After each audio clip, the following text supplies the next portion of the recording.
Hello again, and welcome to Reading the Bible in 40 Days. I am Christian Rose. This is day 9. Hope all of you have had a wonderful holiday season thus far. Sunday, so for many of us, it's back to work tomorrow. But we just want to stay consistent in reading the Word of God and just feasting on what God has to say in His Word. As 2020 is coming to an end, what a year! So much is going on in 2020, and I just believe His Word is what we need to grab a hold of going into the new year. All right, so here we go. 1 Samuel 5 is where we're starting. We're going to read 30 chapters today and take one step closer to finishing the Bible in 40 days. All right, here we go. When the Philistines captured the ark of God, they brought it from Ebenezer to Ashdod. And the Philistines took the ark of God and brought it into the house of Dagon and set it up beside Dagon. And when the people of Ashdod rose early the next day, behold, Dagon had fell face downward on the ground before the ark of the Lord. So they took Dagon and put him back in his place. But when they rose early on the next morning, behold, Dagon had fallen face downward on the ground before the ark of the Lord. And the head of Dagon and both his hands were lying cut off on the threshold. On the trunk of Dagon was left to him. Only the trunk of Dagon was left to him. This is why the priest of Dagon and all who enter the house of Dagon do not tread on the threshold of Dagon in Ashdod to this day. The hand of the Lord was heavy against the people of Ashdod, and he terrified and afflicted them with tumors, both Ashdod and its territory. And when the men of Ashdod saw how things were, they said, the ark of the God of Israel must not remain with us, for his hand is hard against us and against Dagon our God. So they sent and gathered together all the lords of the Philistines and said, what shall we do with the ark of the God of Israel? They answered, let the ark of the God of Israel be brought around to Gath. So they brought the ark of God to Israel there. But after they had brought it around, the hand of the Lord was against the city, causing a very great panic, and he afflicted the men of the city, both young and old, so that tumors broke out on them. So they sent the ark of God to Ekron. But as soon as the ark of God came to Ekron, the people of Ekron cried out, they have brought around to us the ark of the God of Israel to kill us and our people. They sent therefore and gathered together all the lords of the Philistines and said, send away the ark of the God of Israel, and let it return to its own place, that it may not kill us and our people. For there was a deathly panic throughout the whole city. The land of God was very heavy there. The hand of God was very heavy there.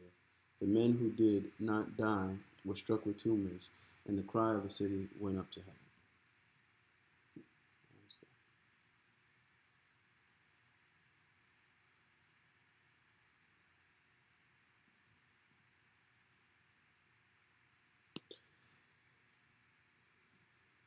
Okay.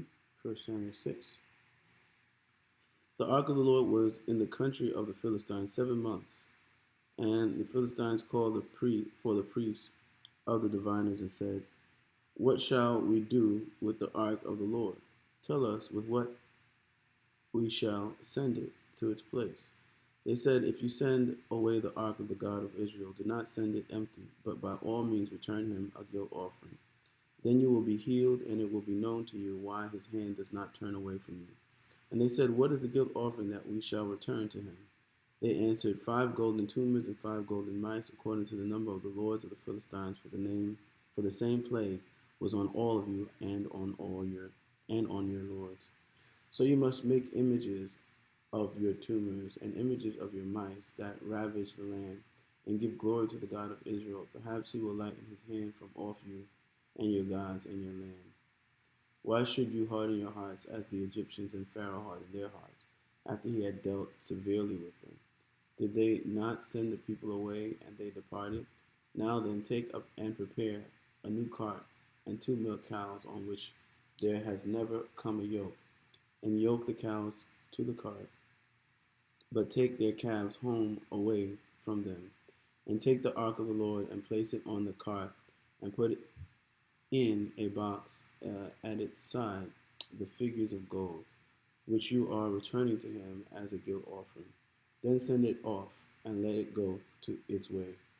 And watch, if it goes up on the way to its own land, to Beth Shemesh, then it is he who has done us this great harm. But if not, then we shall know that it is not his hand that struck us. It happened to us by coincidence. The men did so, and took 2 milk cows, and yoked them to the cart, and shut up their calves at home. And they put the ark of the Lord on the cart, and the box with the golden mice, and the images of their tumors. And the cow went straight in the direction of Bethshemesh, along one highway, lowing as they went. They turned neither to the right nor to the left, and the lords of the Philistines went after them as far as the border of Bethshemesh. Now the people of Bethshemesh were reaping their wheat harvest in the valley. And when they lifted up their eyes, they saw the ark, they rejoiced to see it. The cart came into the field of Joshua of Bethshemesh and stopped there. A great stone was there, and they split up the wood of the cart and offered the cows as a burnt offering to the Lord. And the Levites took down the ark of the Lord and the box that was beside it, in which were the golden figures, and set them upon the great stone. And the men of Bethshemesh offered burnt offerings and sacrifices on that day to the Lord. And when the 5 lords of the Philistines saw it, they returned that day to Ekron. These are the golden tumors that the Philistines returned as a guilt offering to the Lord, one for Ashdod, one for Gaza, one for Askelon, one for Gath, one for Ekron. And the golden mice, according to the number of all the cities of the Philistines, belonging to the 5 lords, both fortified cities and unwalled villages, the great stone beside which they set down the ark of the Lord as a witness to this day in the field of Joshua of Bethshemesh. And he struck some of the men of Bethshemesh because they looked upon the ark of the Lord. He struck 70 men of them, and the people mourned because the Lord had struck the people with a great blow. Then the men of Bethshemesh said, who is able to stand before the Lord, this holy God? And to whom shall he go up away from us? So they sent messengers to the inhabitants of Kiriath Jearim, saying, the Philistines have returned the ark of the Lord. Come down and take it up to you.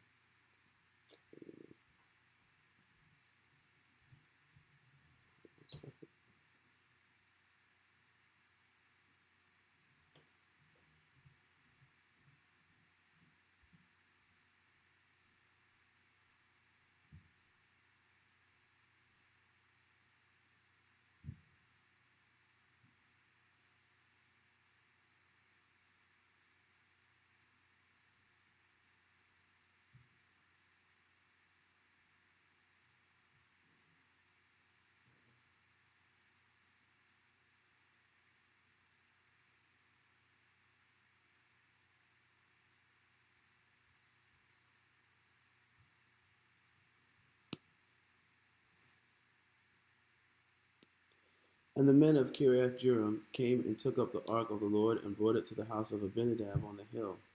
And they consecrated his son Eleazar to have charge of the ark of the Lord. From the day that the ark lodged at Kiriath Jearim, a long time passed, some 20 years, and all the house of Israel lamented after the Lord. And Samuel said to all the house of Israel, if you are returning to the Lord with all your heart, then put away the foreign gods and the Ashtaroth from among you, and direct your heart to the Lord, and serve him only, and he will deliver you out of the hand of the Philistines. So the people of Israel put away the Baals and the Ashtaroth, and they served the Lord only. Then Samuel said, gather all Israel at Mizpah, and I will pray to the Lord for you. So they gathered at Mizpah and drew water and poured it out before the Lord, and fasted on that day, and said there, we have sinned against the Lord. And Samuel judged the people of Israel at Mizpah. Now when the Philistines heard that the people of Israel had gathered at Mizpah, the lords of the Philistines went up against Israel. And when the people of Israel heard it, they were afraid of the Philistines. And the people of Israel said to Samuel, Do not cease to cry out to the Lord our God for us, that he may save us from the hand of the Philistines. So Samuel took a nursing lamb and offered it as a whole burnt offering to the Lord. And Samuel cried out to the Lord for Israel, and the Lord answered him. And Samuel was offering up the burnt offering.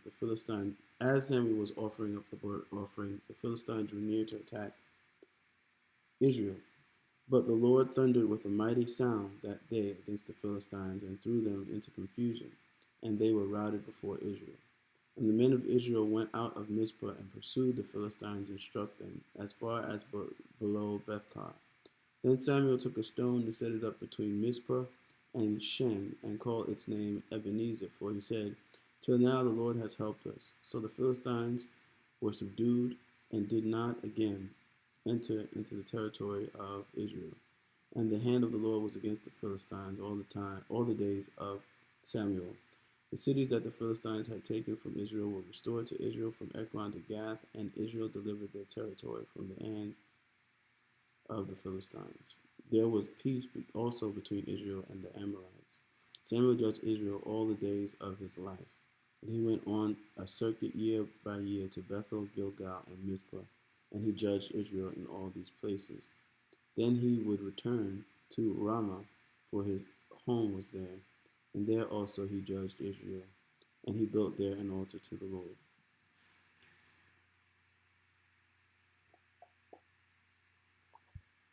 When Samuel became old, he made his sons judges over Israel.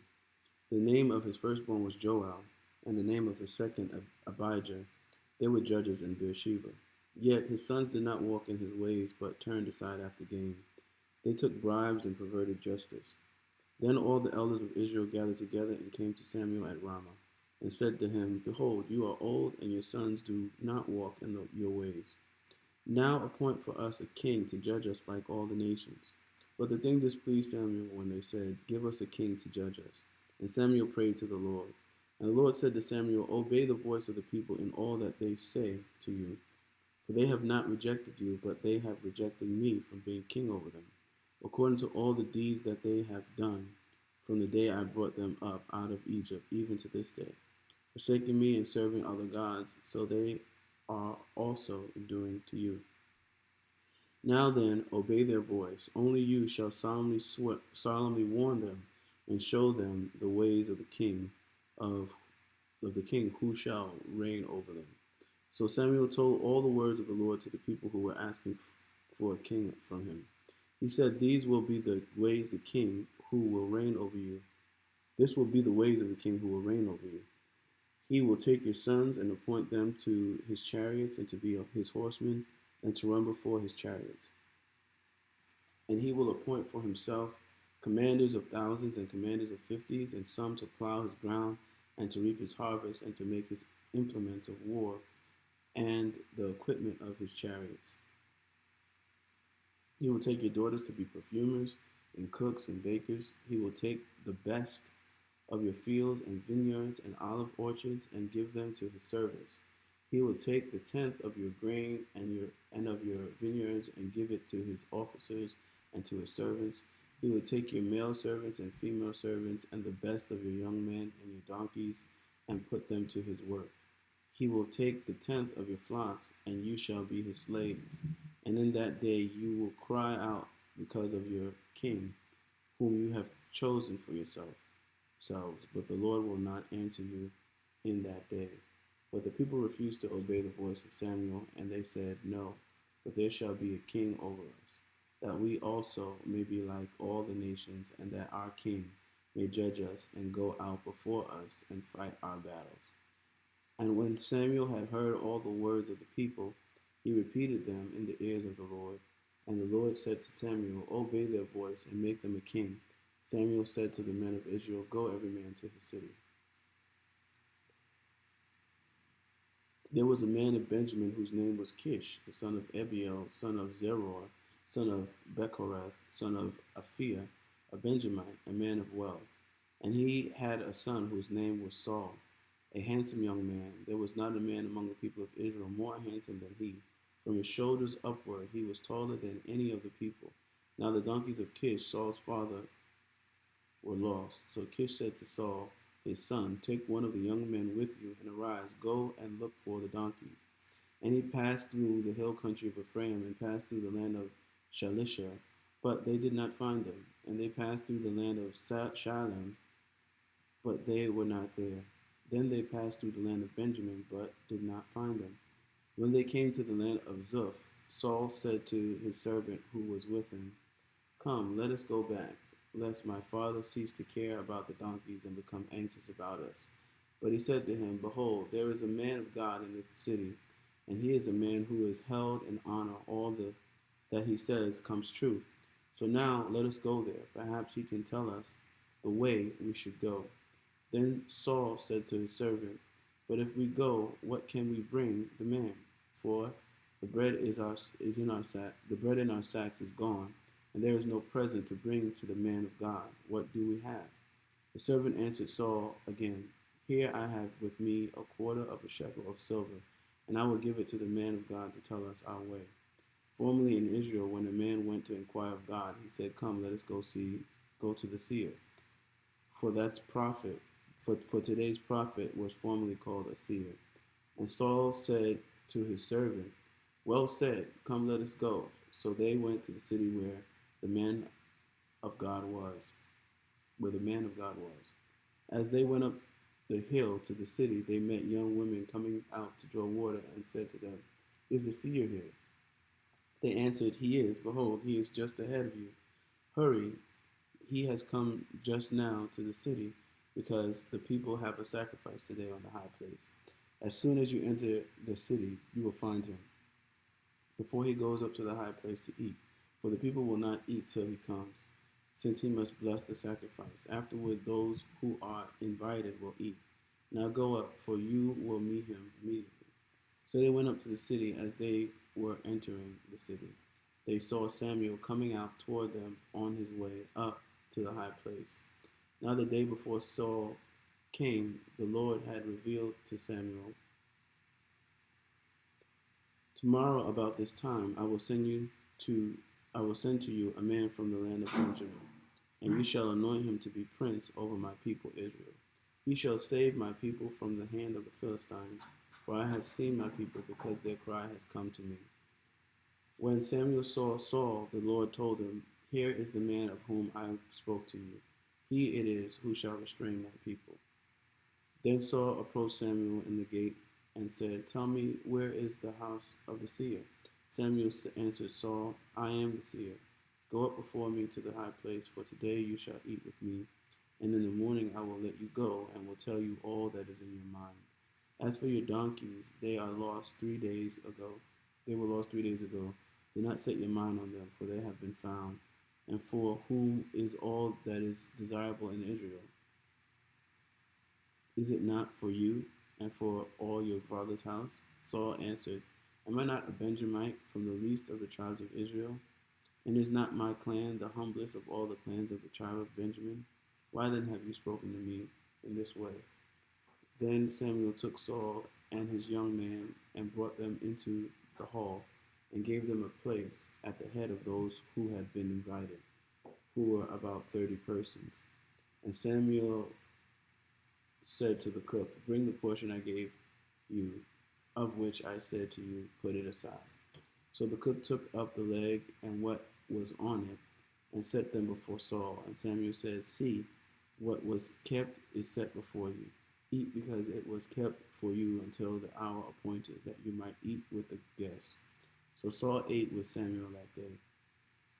And when they came down from the high place into the city, a bed was spread for Salom, the roof, and he lay down to sleep. Then at the break of dawn, Samuel called to Saul on the roof, up, that I may send you on your way. So Saul arose, and both he and Samuel went out into the street. And they were going down the outskirts of the city. As they were going down the outskirts of the city, Samuel said to Saul, tell the servant to pass on before us. And when he has passed on, stop here yourself for a while, that I may make known to you the word of God. All right, my daughter's going to help us.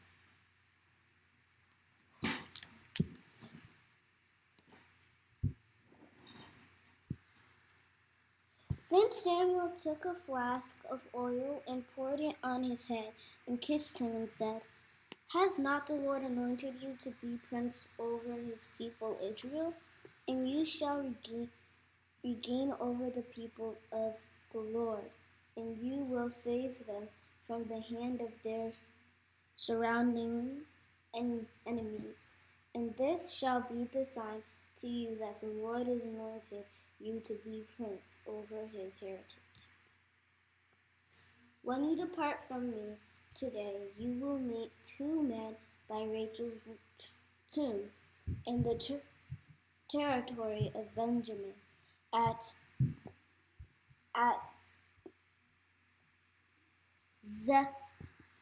Zelzah, and they will say to you, The donkeys that you went to seek are found, and now your father has ceased to care about the donkeys, and in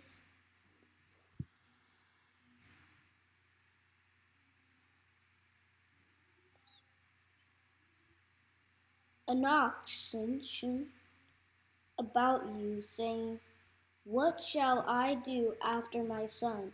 Then you shall go on from their father and come to the oak of Tabor.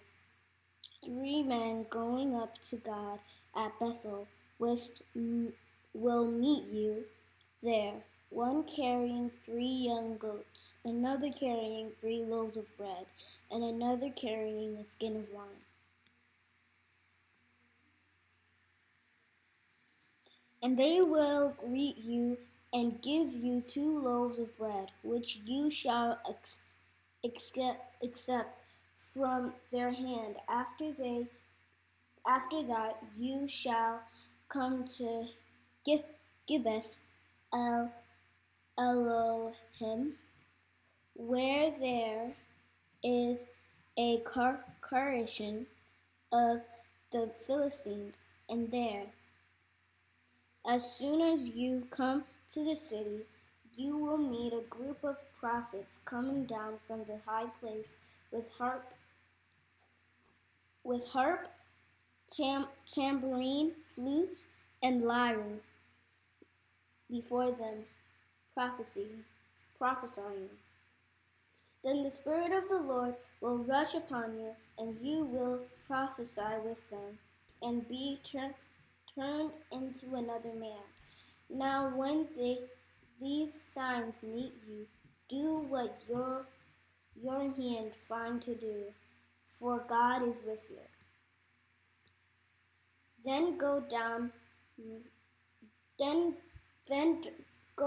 before me to Gilgal, and behold, I am coming to you to offer burnt offerings and to sacrifice peace offerings. 7 days you shall wait until I come to you and show you what you shall do.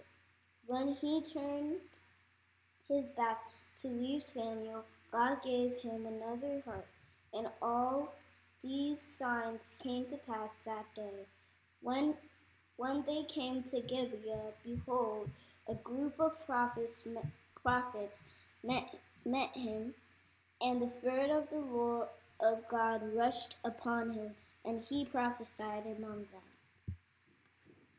And when all who knew him previously saw how he prophesied with the prophets, the people said to one another, What has come over the son of Kish? Is Saul also among the prophets? And a man of the place answered, And who is their father? Therefore it became a proverb, Is Saul also among the prophets?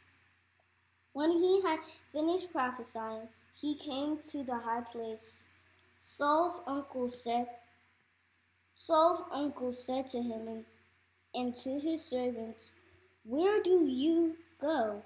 And he said, To seek the donkeys. And when he saw they were not to be found, we went to Samuel.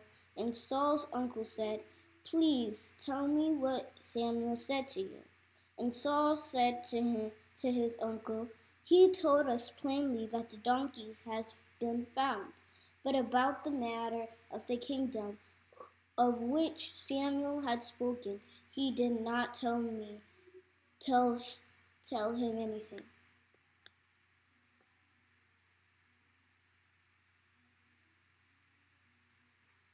Now Samuel called the people together to the Lord of Mizpah, and and he said to the people of Israel, "Thus says the Lord, the God of Israel, I brought up Israel out of Egypt, and I delivered you from the hand of the Egyptians, and from the hand of all the kingdoms that were oppressing you.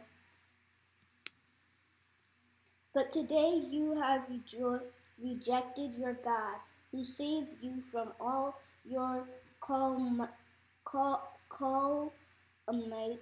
and your distresses. And you have said to him, 'Set a king over us.' Now therefore present yourselves before the Lord by your tribes and by your thousands." Then Samuel brought all the tribes of Israel near, and the tribes of Benjamin was taken by lot.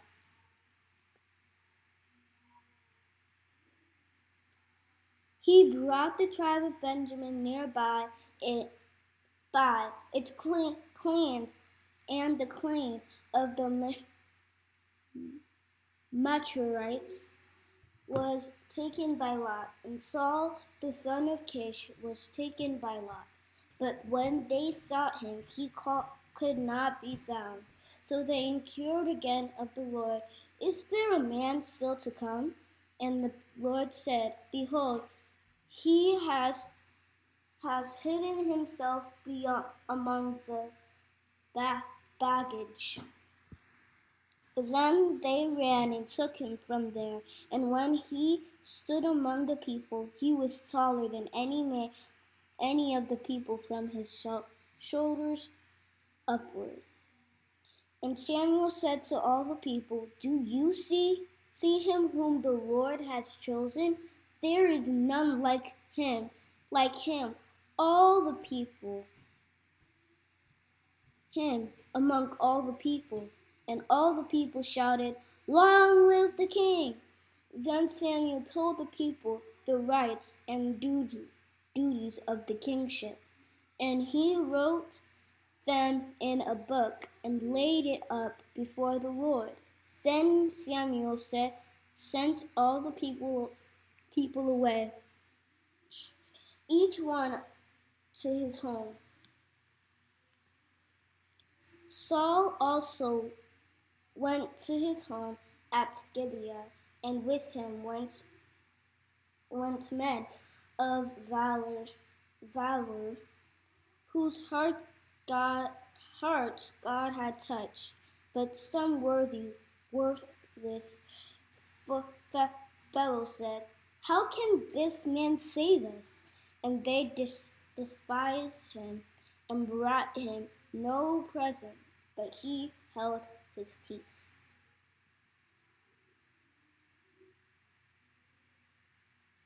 So then Nahash the Ammonite went up and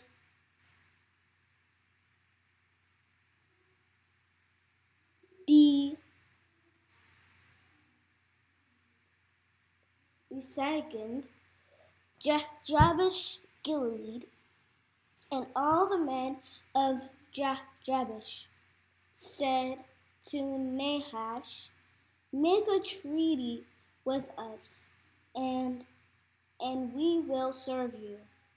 But Nahash the Ammonite said to them, "On this condition I will make a treaty with you, that I carve out all your right eyes, and thus bring this disgrace on Israel." The elders of Jabesh said to him, "Give us 7 days, despite that we may send messengers through all the territory of Israel. Then if there is no one to save us, we will give ourselves up to you. When the messengers came to Gibeah of Saul, they reported the matter in the ears of the people, and all the people wept aloud.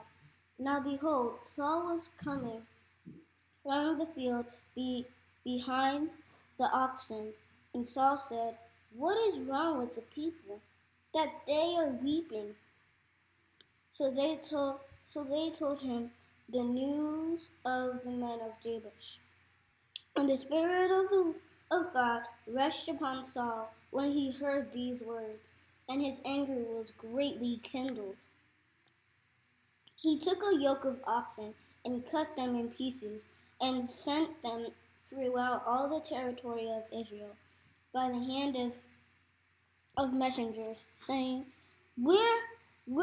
Whoever does not come out after Saul and Samuel, so shall it be done to his oxen. Then the dread of the Lord fell upon the people, and they came out as one man.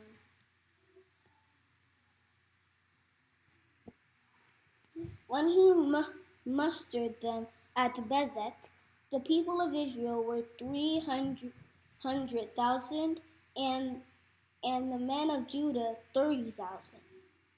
And they said to the messengers who had come, Thus shall you say to the men of Jabesh Gilead, Tomorrow by the time the sun is hot, you shall be deliverance. You shall have deliverance. When the messengers came and told the men of Jabesh, they were glad. Therefore the men of Jabesh said, Tomorrow we will give ourselves up to you, and you may do to us whatever seems good to you. And the next day Saul put the people in 3 companies, and they came into the midst of the camp in the morning watch and struck down the Ammonites until the heat of the day, and those who survived were scattered, so that no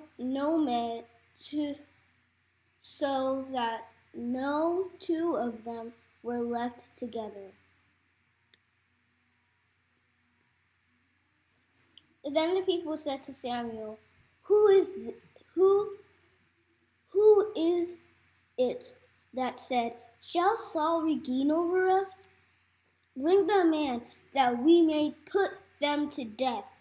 But Saul said, Not a man shall be put to death this day.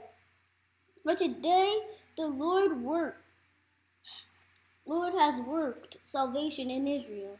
Then Samuel said to the people, Come, let us go to Gilgal, and there renew the kingdom. So all the people went to Gilgal, and there they made Saul king before the Lord in Gilgal. There they sacrificed peace offerings before the Lord. And there Saul and all the men of Israel rejoiced greatly.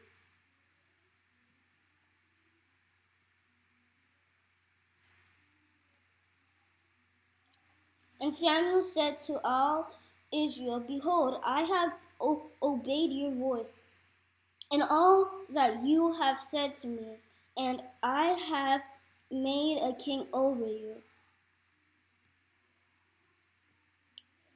And now, behold, the king walks before you, and I am old and gray, and behold, my sons are with you. I have walked before you from my youth until this day. Here I am, testify against me before the Lord and before his anointed, whose ox have I taken? Or whose donkey have I taken? Or whom have I defrauded? Whom has I oppressed? Or from whose hand have I taken a bribe to blind my eyes with it? Testify among me, testify against me, and I will restore it to you. They said, You have not defrauded us or oppressed us or taken anything from any man's hand. And he said to them, The Lord is witness against you, and his anointed and his anointed is witness this day, that you have not found anything in my hand. And they said, He is witness. And Samuel said to the people, The Lord is witness, who appointed Moses and Aaron and brought you, your fathers, up out of the land of Egypt. Now therefore stand still, that I may plead with you before the Lord concerning all the righteous deeds of the Lord that he performed for you and for your fathers, when Jacob went into Egypt, and the Egyptians oppressed them.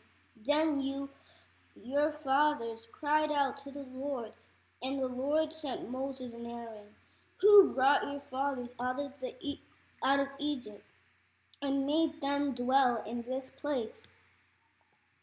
But they forgot the Lord their God, and he sold them into the hand of Sisera, commander of the army of Hazor, and into the hand of the Philistines, and into the hand of the king of Moab. And they fought against them, and they cried out to the Lord and said, We have sinned because we have forsaken the Lord and have served the Baals and the Ashtaroth.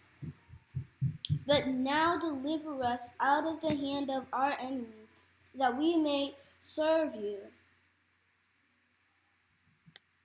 And the Lord sent Jerubbaal and Barak and Japheth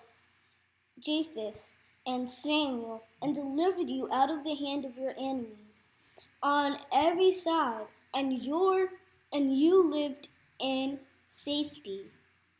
And when you saw that Nahash, the king of the Ammonites, came against you, you said to me, No, but a king shall reign over us, when the Lord your God was your king. And now, behold, the king whom you have chosen, for whom you have asked, behold, the Lord has set a king over you. If you will fear the Lord and serve him and obey his voice, and not rebel against the commandment of the Lord, and if both you and the king who reigns over you will follow the Lord your God, it will be well. But if you will not obey the voice of the Lord, but rebel against the commandment of the Lord, then the hand of the Lord will be against you and your king. Now therefore stand still and see this great thing that the Lord will do before your eyes. Is it not wheat harvest day today? I will call upon the Lord that he may send thunder and rain. And you shall know and see that your wickedness is great, which you have done in the sight of the Lord, and asking for yourselves a king. So Samuel called upon the Lord, and the Lord sent thunder and rain that day, and all the people greatly feared the Lord and Samuel. And all the people said to Samuel, Pray for your servants to the Lord your God, that we may not die. We have added to all our sins this evil to ask for ourselves a king. And Samuel said to the people, do not be afraid. You have done all this evil, yet do not turn aside from following the Lord, but serve the Lord with all your heart. And not and do not turn aside after empty things that cannot profit our deliverer, for they are empty. For the Lord will not forsake his people, for he is great name's sake, because it has pleased the Lord to make you a people for himself. Moreover, as for me, far be it from me that I should sin against the Lord. Be ceasing to pray for you, and I will instruct you in the good and the right way. Only fear the Lord and serve him faithfully with all your heart. For con- consider what great things he has done for you. But if you still do wickedly, you shall be swept away, both you and your king.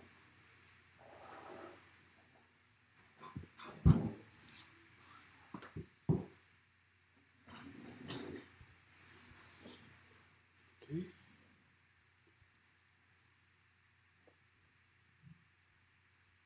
Samuel 13. Saul was years old when he began to reign, and he reigned 2 years over Israel. Saul chose 3,000 men of Israel. 2,000 were with Saul in Michmash and the hill country of Bethel, and 1,000 were with Jonathan in Gibeah of Benjamin. The rest of the people he sent home, every man to his tent.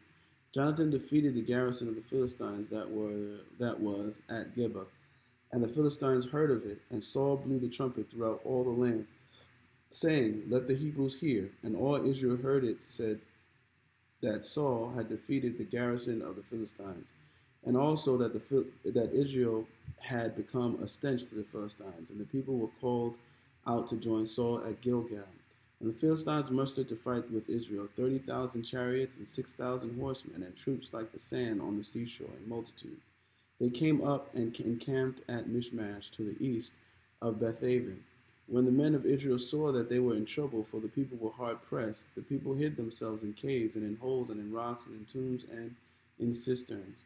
And some Hebrews crossed the fords of the Jordan to the land of Gad and Gilead. Saul was still at Gilgal, and all the people followed him trembling.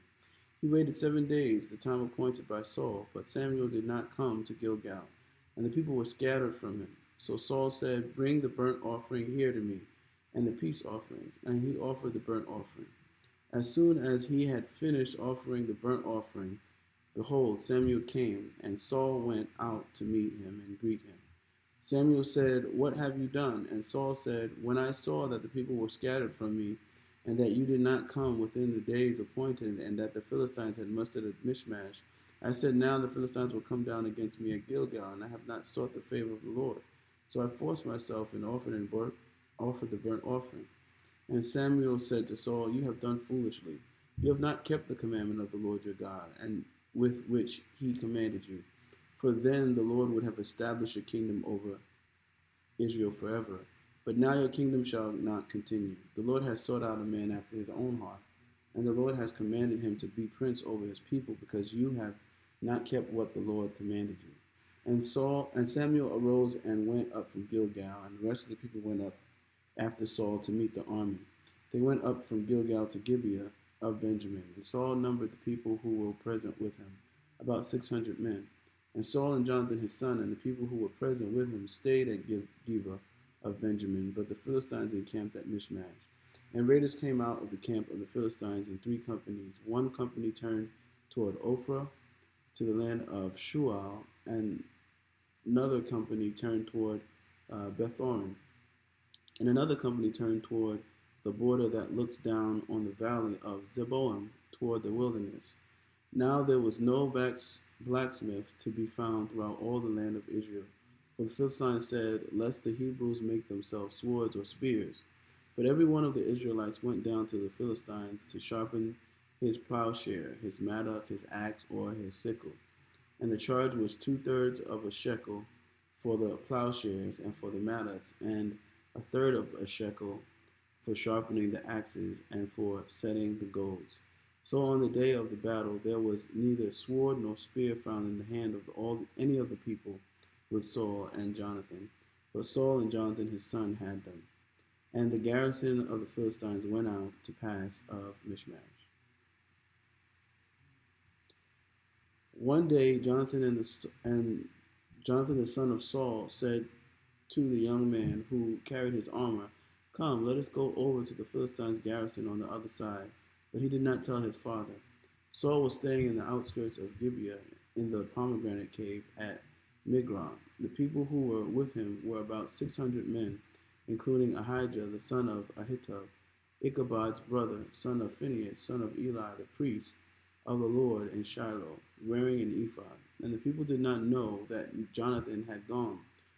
Within the passes by which Jonathan sought to go over to the Philistines' garrison, there was a rocky crag on one side and a rocky crag on the other side. The name of the one was Bozez, and the name of the other Seneh. The one crag rose on the north in front of Michmash, and the other on the south of in front of Geba. Jonathan said to the young man who carried his armor, come, let us go over to the garrison of these uncircumcised. It may be that the Lord will work for us, for nothing can hinder the Lord from saving by many or by few. And his armor bearer said to him, do all that is in your heart. Do as you wish. Behold, I am with you, heart and soul. And Jonathan said, behold, we will cross over to the men, and we will show ourselves to them. If they say to us, wait until we come to you, then we will stand still in our place, and we will not go up to them. But if they say, come up to us, then we will go up, for the Lord has given them into our hand, and this shall be the sign to us.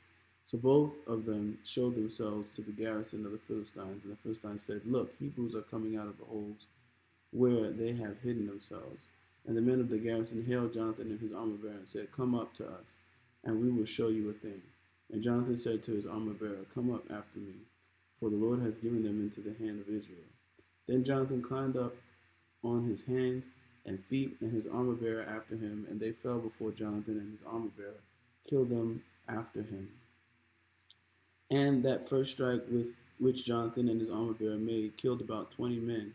Within it were half a furrow's length in an acre of land. And there was a panic in the camp, in the field, and among all the people. The garrison and even the raiders trembled. The earth quaked, and it became a very great panic.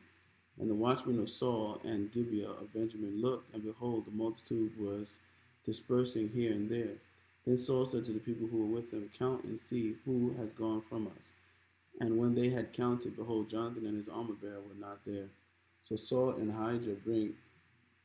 said to Ahijah, bring the ark of God here. For the ark of God went at that time with the people of Israel. Now while Saul was talking to the priests, the tumult in the camp of the Philistines increased more and more. So Saul said to the priests, withdraw your hand. Then Saul and all the people who were with him rallied and went into the battle. And behold, every Philistine's sword was against his fellow, and there was very great confusion. Now the Hebrews who had been with the Philistines before that time, and who had gone up with them into the camp, even they also turned to be with the Israelites who were with Saul and Jonathan. Likewise, when all the men of Israel who had hidden themselves in the hill country of Ephraim heard that the Philistines were fleeing, they too followed hard after them in the battle. So the Lord saved Israel that day, and the battle passed beyond Bethaven. And the men of Israel had been hard pressed that day, so Saul had laid an oath on the people, saying, cursed be the man who eats food until it is evening, and I am avenged on my enemies. So none of the people had tasted food. Now when all the people came to the forest, behold, there was honey on the ground. And when the people entered the forest, behold, the honey was dropping, but no one put his hand to his mouth, for the people feared the oath. But Jonathan had not heard his father charge the people with the oath. So he had put out a tip of the staff that was in his hand and dipped it in the honeycomb, and put his hand to his mouth, and his eyes became bright. Then one of the people said, your father strictly charged the people with an oath, saying, cursed be the man who eats food this day. And the people were faint. Then Jonathan said, my father has troubled the land. See how many eyes have become bright because I tasted a little of this honey? See how my eyes have become bright because I tasted a little of this honey? How much better if the people had eaten freely today of the spoil of their enemies that they found. For now the defeat among the Philistines has not been great. They struck down the Philistines that day from Michmash to Ajalon, and the people were very faint. The people pounced on the spoil and took sheep and oxen and calves and slaughtered them on the ground, and the people ate them with the blood. Then they told Saul, behold, the people are sinning against the Lord by eating with the blood. And he said, you have dealt treacherously. Roll a great stone to me here. And Saul said, disperse yourselves among the people and say to them, let every man bring his ox or his sheep and slaughter them here and eat, and do not sin against the Lord by eating with blood. So every one of the people brought his ox with him that night, and they slaughtered them there. And Saul built an altar to the Lord, as it was the first altar that he built to the Lord. Then Saul said, let us go down after the Philistines by night and plunder them until the morning light. Let us not leave a man of them. And they said, do whatever seems good to you. But the priest said, let us draw near to God here. And Saul inquired of God, shall I go down after the Philistines? Will you give them into the hand of Israel? But he did not answer him that day. And Saul said, come here, all you leaders of the people, and know and see how this sin has arisen today. For as the Lord lives, who saves Israel, for as the Lord lives, who saves Israel, though it be in Jonathan my son, he shall surely die. But there was not a man among all the people who answered him. Then he said to all Israel, you shall be on one side, and I and Jonathan my son will be on the other side. And the people said to Saul, do what seems good to you. Therefore Saul said, O Lord God of Israel, why have you not answered your servant this day? If this guilt is in me or in Jonathan my son, O Lord God of Israel, give Urim, but if this guilt is in your people, Israel, give them Thummim. And Jonathan and Saul were taken, but the people escaped. And Saul said, cast the lot between me and my son Jonathan. And Jonathan was taken. Then Saul said to Jonathan, tell me what you have done. And Jonathan told him, I tasted a little honey with the tip of the staff that was in my hand. Here I am, I will die. And Saul said, God do so to me, and more also. You shall surely die, Jonathan. Then the people said to Saul, shall Jonathan die, who has worked this great salvation in Israel? Far from it. As the Lord lives, there shall not one hair of his head fall to the ground, for he has worked with God this day. So the people ransomed Jonathan so that he did not die. Then Saul went up from pursuing the Philistines, and the Philistines went on their own place. When Saul had taken the kingship over Israel, he fought against all his enemies on every side, against Moab, against the Ammonites, against Edom, against the kings of Zobah, against the Philistines. Wherever he turned, he routed them. And he did valiantly and struck the Amalekites and delivered Israel out of the hands of those who plundered them. Now the sons of Saul were Jonathan, Ishvi, and Malchishua, and the names of his two daughters were these. The name of the firstborn was Merab, and the name of the younger Michal. And the name of Saul's wife was Ahinoam, the daughter of Ahimaaz. And the name of the commander of his army was Abner, the son of Ner, Saul's uncle. Kish was the father of Saul, and Ner, the father of Abner, was the son of Abiel. There was hard fighting against the Philistines all the days of Saul, and when Saul saw any strong man or any valiant man, he attached him to himself.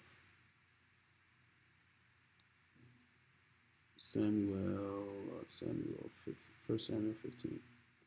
And Samuel said to Saul, "The Lord sent me to anoint you king over his people Israel. Now therefore listen to the words of the Lord. Thus says the Lord of hosts, I have noted what Amalek did to Israel in opposing them on the way when they came up out of Egypt.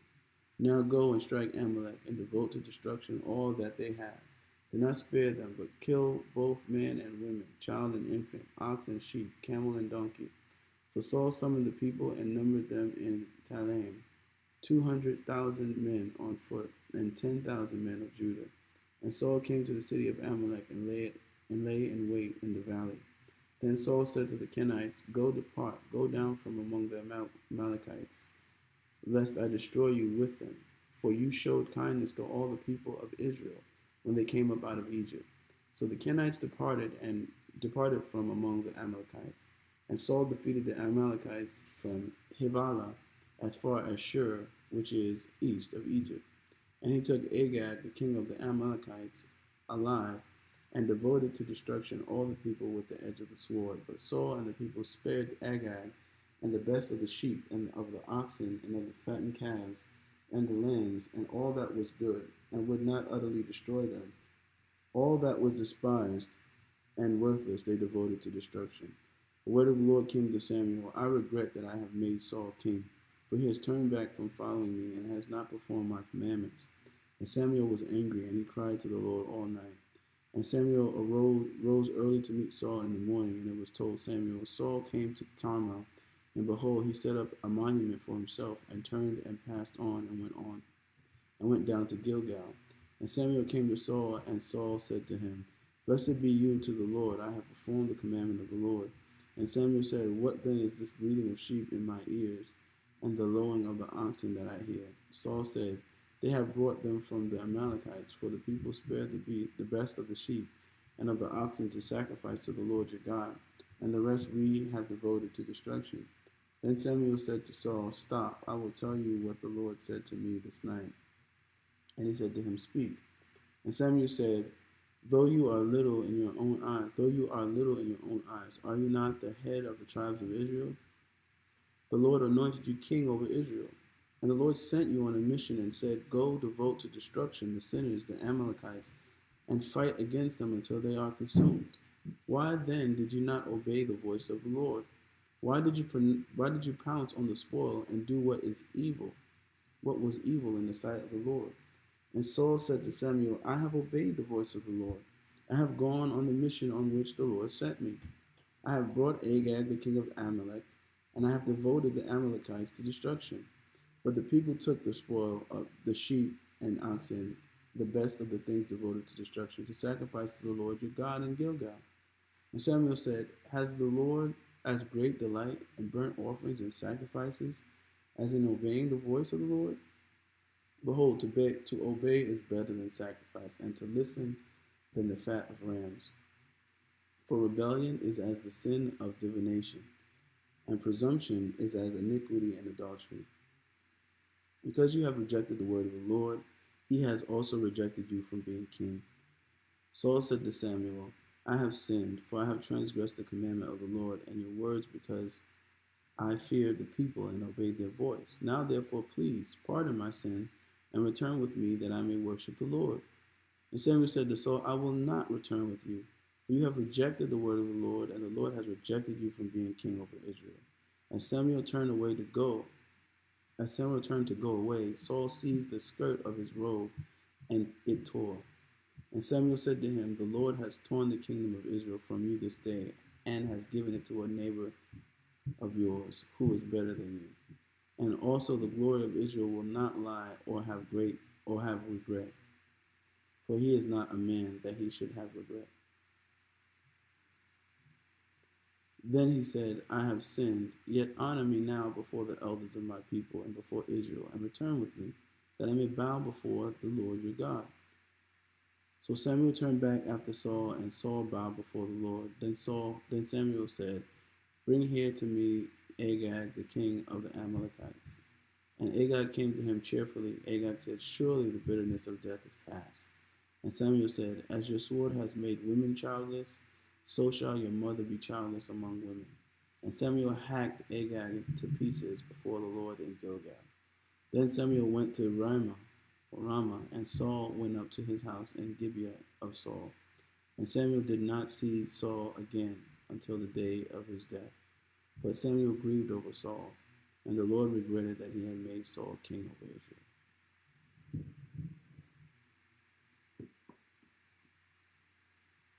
Samuel, 1 Samuel 16. How long will you grieve over Saul? The Lord said to Samuel, how long will you grieve over Saul, since I have rejected him from being king over Israel? Fill your home with oil and go. I will send you to Jesse the Bethlehemite, for I have provided for myself a king among his sons.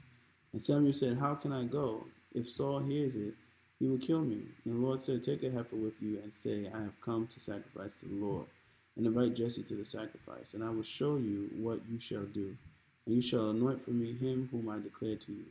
Samuel did what the Lord commanded and came to Bethlehem. The elders of the city came to meet him trembling and said, do you come peaceably? And he said peaceably, I have come to sacrifice to the Lord. Consecrate yourselves and come with me to the sacrifice. And he consecrated Jesse and his sons and invited them to the sacrifice. When they came, he looked on Eliab and thought, surely the Lord's anointed is before him. But the Lord said to Samuel, do not look on his appearance or on the height of his stature, because I have rejected him. For the Lord sees not as man sees.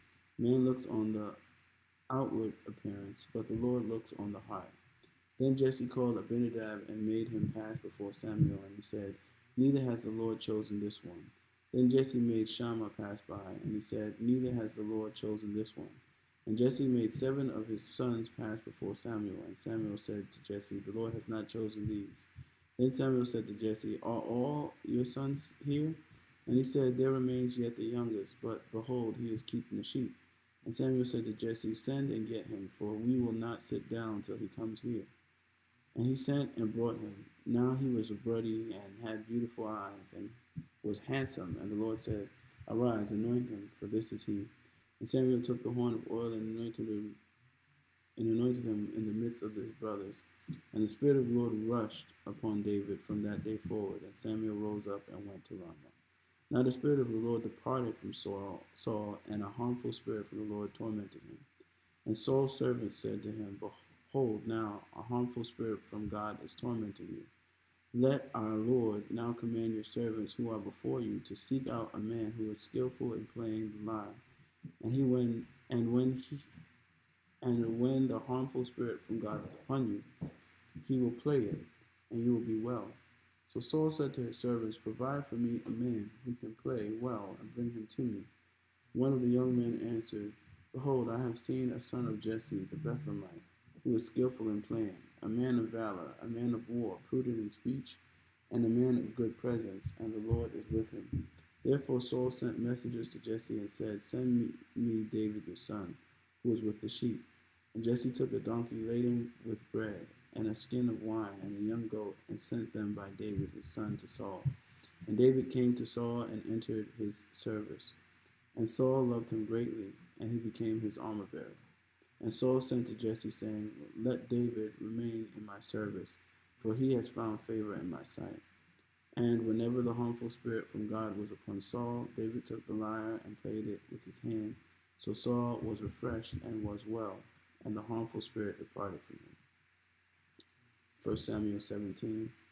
Now the Philistines gathered their armies for battle, and they were gathered at Succoth, which belongs to Judah, and encamped between Succoth and Azekah, and Ephes Dammim.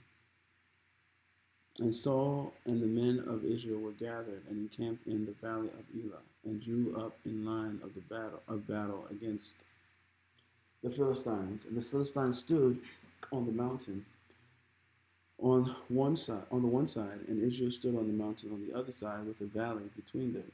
And there came out from the camp of the Philistines a champion named Goliath of Gath, whose height was 6 cubits and a span. He had a helmet of bronze on his head, and he was armed with a coat of mail, and the weight of the coat was 5,000 shekels of bronze. And he had bronze armor on his legs, and a javelin of bronze slung between his shoulders. The shaft of his spear was like a weaver's beam, and his spear's head weighed 600 shekels of iron, and his shield bearer went before him. He stood and shouted to the ranks of Israel, "Why have you come out to draw up for battle? Am I not a Philistine, and are you not servants of Saul? Choose a man for yourselves, and let him come down to me. If he is able to fight with me and kill me, then we will be your servants. But if I prevail against him and kill him, then you shall be our servants and serve us." And the Philistine said, "I defy the ranks of Israel this day. Give me a man that we may fight together."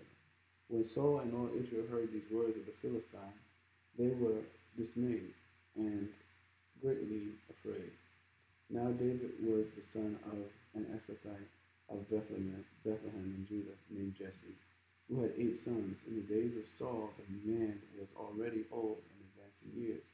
The 3 oldest sons of Jesse had followed Saul to the battle, and the names of his 3 sons who went to the battle were Eliab, the firstborn, and the next to him Abinadab, and the third Shammah. David was the youngest. The 3 eldest followed Saul, but David went back and forth from Saul to feed his father's sheep at Bethlehem. For 40 days the Philistine came forward and took his stand, morning and evening. And Jesse said to David his son, "Take for your brothers an ephah of this parched grain and these 10 loaves, and carry them quickly to the camp to your brothers. Also take these 10 cheeses to the commander of their 1,000. See if your brothers are well, and bring some token from them." Now Saul and they and all the men of Israel were in the valley of Elah fighting with the Philistines. And David rose early in the morning and left the sheep with the keeper, and took the provisions and went as Jesse had commanded him. And he came to the encampment as the host was going out to the battle line, shouting with the war cry. And Israel and the Philistines drew up for battle, army against army. And David left the things in charge of the keeper of the baggage, and ran to the ranks, and went and greeted his brothers. As he talked with them, behold, the champion, the Philistine Gath, Goliath by name, came up out of the ranks of the Philistines, and spoke the same words as before, and David heard him. And the men of Israel, when they saw the man, fled from him, and were much afraid. And the men of Israel said, "Have you seen this man who has come? Surely he has come up to defy Israel. And the king will enrich the man who kills him with great riches, and will give him his daughter, and make his father's house free in Israel." And David said to the men who stood by him, "What shall be done for the man who kills this Philistine and takes away the reproach from Israel? For who is this uncircumcised Philistine that he should defy the armies of the living God?" And the people answered him in the same way, "So shall it be done to the man who kills him." Now Eliab his eldest brother heard when he spoke to the men.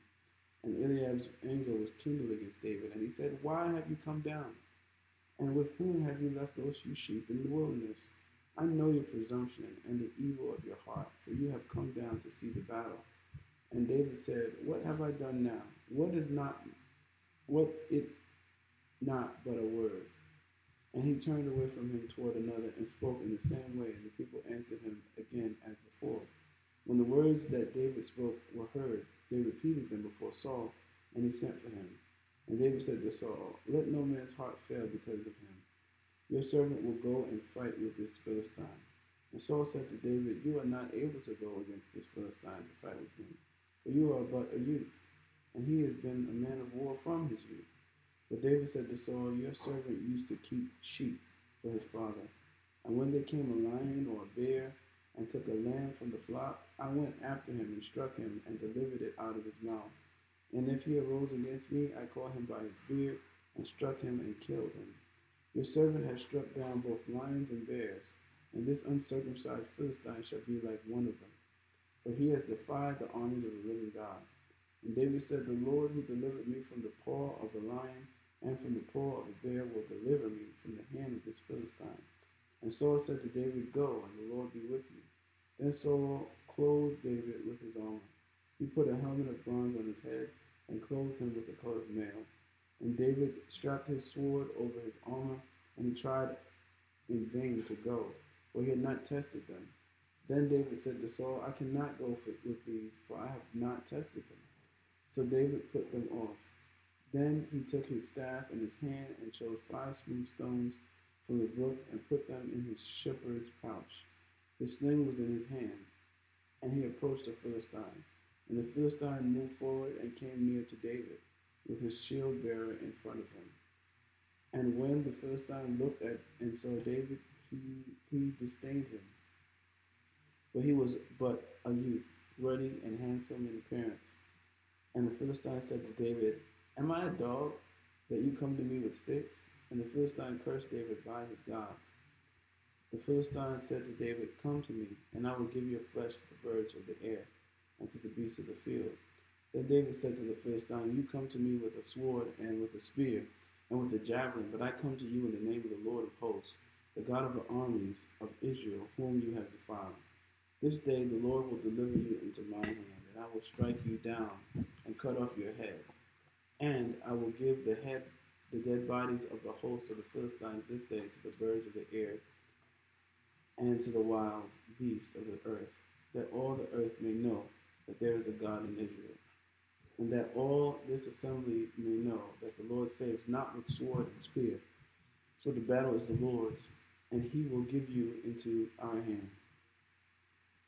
When the Philistine arose and came and drew near to meet David, David ran quickly toward the battle line to meet the Philistine. And David put his hand in his bag and took out a stone and slung it, and struck the Philistine on his forehead. The stone sank into his forehead, and he fell on his face to the ground.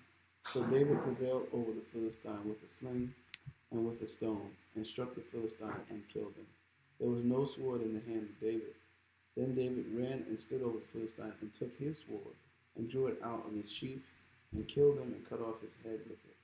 Then the Philistines saw that their champion was dead. They fled. When the Philistines saw that their champion was dead, they fled. And the men of Israel and Judah rose with a shout and pursued the Philistines as far as Gath and the gates of Ekron, so that the wounded Philistine fell on the way from Sharaim as far as Gath and Ekron. And the people of Israel came back from chasing the Philistines, and they plundered their camp. And David took the head of the Philistine and brought it to Jerusalem, but he put his armor in his tent. As soon as Saul saw David go out against the Philistine, he said to Abner, the commander of the army, Abner, whose son is this youth? And Abner said, As your soul lives, O king, I do not know. And the king said, Inquire whose son the boy is. And as soon as David returned from the striking down of the Philistine, Abner took him and brought him before Saul, with the head of the Philistine in his hand. And Saul said to him, Whose son are you, young man? And David answered, I am the son of your servant Jesse, the Bethlehemite. Okay.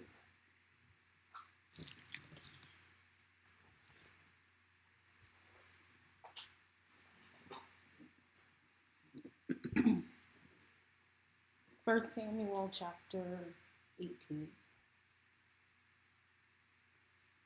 As soon as he had finished speaking to Saul, the soul of Jonathan was knit to the soul of David, and Jonathan loved him as his own soul. And Saul took him that day and would not let him return to his father's house. Then Jonathan made a covenant with David because he loved him as his own soul. And Jonathan stripped himself of the robe that was on him and gave it to David, and his armor and even his sword and his bow and his belt. And David went out and was successful wherever Saul sent him, so that Saul set him over the men of war. And this was good in the sight of all the people, and also in the sight of Saul's servants. As they were coming home, when David returned from striking down the Philistine, the women came out of all the cities of Israel, singing and dancing to meet King Saul with tambourines, with songs of joy, and with musical instruments. And the women sang to one another as they celebrated, Saul has struck down his thousands, and David his 10,000s. And Saul was very angry, and this saying displeased him. He said, They have ascribed to David 10,000, and to me they have ascribed thousands. And what more can he have but the kingdom?" And Saul eyed David from that day on. The next day, a harmful spirit from God rushed upon Saul, and he raged within the house while David was playing the lyre, as he did day by day. Saul had his spear in his hand, and Saul hurled the spear, for he thought, "I will pin David to the wall." But David evaded him twice. Saul was afraid of David because the Lord was with him, but had departed from Saul. So Saul removed him from his presence and made him a commander of 1,000, and he went out and came in before the people. And David had success in all his undertakings, for the Lord was with him. And when Saul saw that he had great success, he stood in fearful awe of him. But all Israel and Judah loved David, for he went out and came in before them. Then Saul said to David, "Here is my daughter Merab. I will give her to you for a wife. Only be valiant for me and fight the Lord's battles." For Saul thought, "Let not my hand be against him, but let the hand of the Philistines be against him." And David said to Saul, "Who am I and who are my relatives, my father's clan in Israel, that I should be son-in-law to the king?" But at the time when Merab, Saul's daughter, should have been given to David, she was given to Adriel, the Beholithite, for a wife. And Saul's daughter Michal loved David, and they told Saul, and the thing pleased him. Saul thought, "Let me give her to him, that she may be a snare for him, and that the hand of the Philistines may be against him." Therefore Saul said to David a second time, "You shall now be my son-in-law." And Saul commanded his servants, "Speak to David in private. Say, 'Behold, the king has delight in you, and all his servants love you. Now then, become the king's son-in-law.'" And Saul's servant spoke these words in the ears of David. And David said, "Does it seem to you a little thing to become the king's son-in-law? I am a poor man and have no reputation." And the servants of Saul told him thus, and so did David speak. Then Saul said, "Thus shall you say to David, the king desires no bride price except 100 foreskins of the Philistines, that he may be avenged of the king's enemies." Now Saul sought to make David fall by the hand of the Philistines. And when his servants told David these words, it pleased David well to be the king's son-in-law. Before the time had expired, David arose and went, along with his men, and killed 200 of the Philistines. And David brought their foreskins, which were given in full number to the king, that he might become the king's son-in-law. And Saul gave him his daughter Michal for a wife. Now, when Saul saw and knew that the Lord was with David, and that Michal, Saul's daughter, loved him, Saul was even more afraid of David. So Saul was David's enemy continually. Then the princes of the Philistines came out to battle, and as often as they came out, David had more success than all the servants of Saul, so that his name was highly esteemed. 1 Samuel 19. And Saul spoke to David, his son, and to all his servants, that they should kill David. But Jonathan, Saul's son, delighted much in David. And Jonathan told David, "Saul, my father seeks to kill you. Therefore be on your guard in the morning. Stay in a secret place and hide yourself. And I will go out and stand beside my father in the field where you are, and I will speak to my father about you. And if I learn anything, I will tell you." And Jonathan spoke well of David to Saul his father, and said to him, "Let not the king sin against his servant David, because he has not sinned against you, and because his deeds have brought good to you. For he took his life in his hand and struck down the Philistine, and the Lord worked a great salvation for all Israel. You saw it and rejoiced. Why then will you sin against innocent blood by killing David without cause?" And Saul listened to the voice of Jonathan. Saul swore, "As the Lord lives, he will not be put to death." And Jonathan called David, and Jonathan reported to him all these things. And Jonathan brought David to Saul, and he was in his presence as before. And there was war again. And David went out and fought with the Philistines, and struck them with a great blow, so that they fled before him. Then a harmful spirit from the Lord came upon Saul as he sat in his house, and his spear in his hand, and David was playing the lyre. And Saul sought to pin David to the wall with the spear, but he eluded Saul so that he struck the spear into the wall, and David fled and escaped that night. Saul sent messengers to David's house to watch him, that he might kill him in the morning. But Michal, David's wife, told him, "If you do not escape with your life tonight, tomorrow you will be killed." So Michal let David down through the window, and he fled away and escaped. Michal took an image and laid it on the bed and put a pillow of goat's hair at its head and covered it with the clothes. And when Saul sent messengers to take David, he said, "He is sick." Then Saul sent the messengers to see David, saying, "Bring him up to me in the bed, that I may kill him." And when the messengers came in, behold, the image was in the bed, with the pillow of goat's hair at its head. Saul said to Michal, "Why have you deceived me thus, and let my enemy go so that he has escaped?"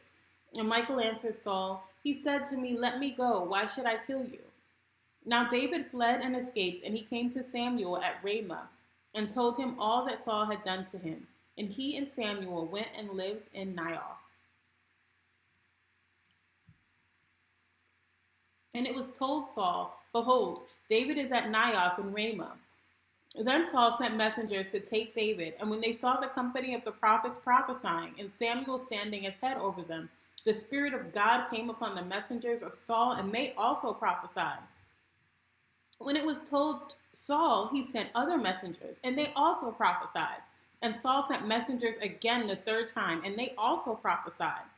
Then he himself went to Ramah, and came to the great well that is in Secu, and he asked, "Where are Samuel and David?"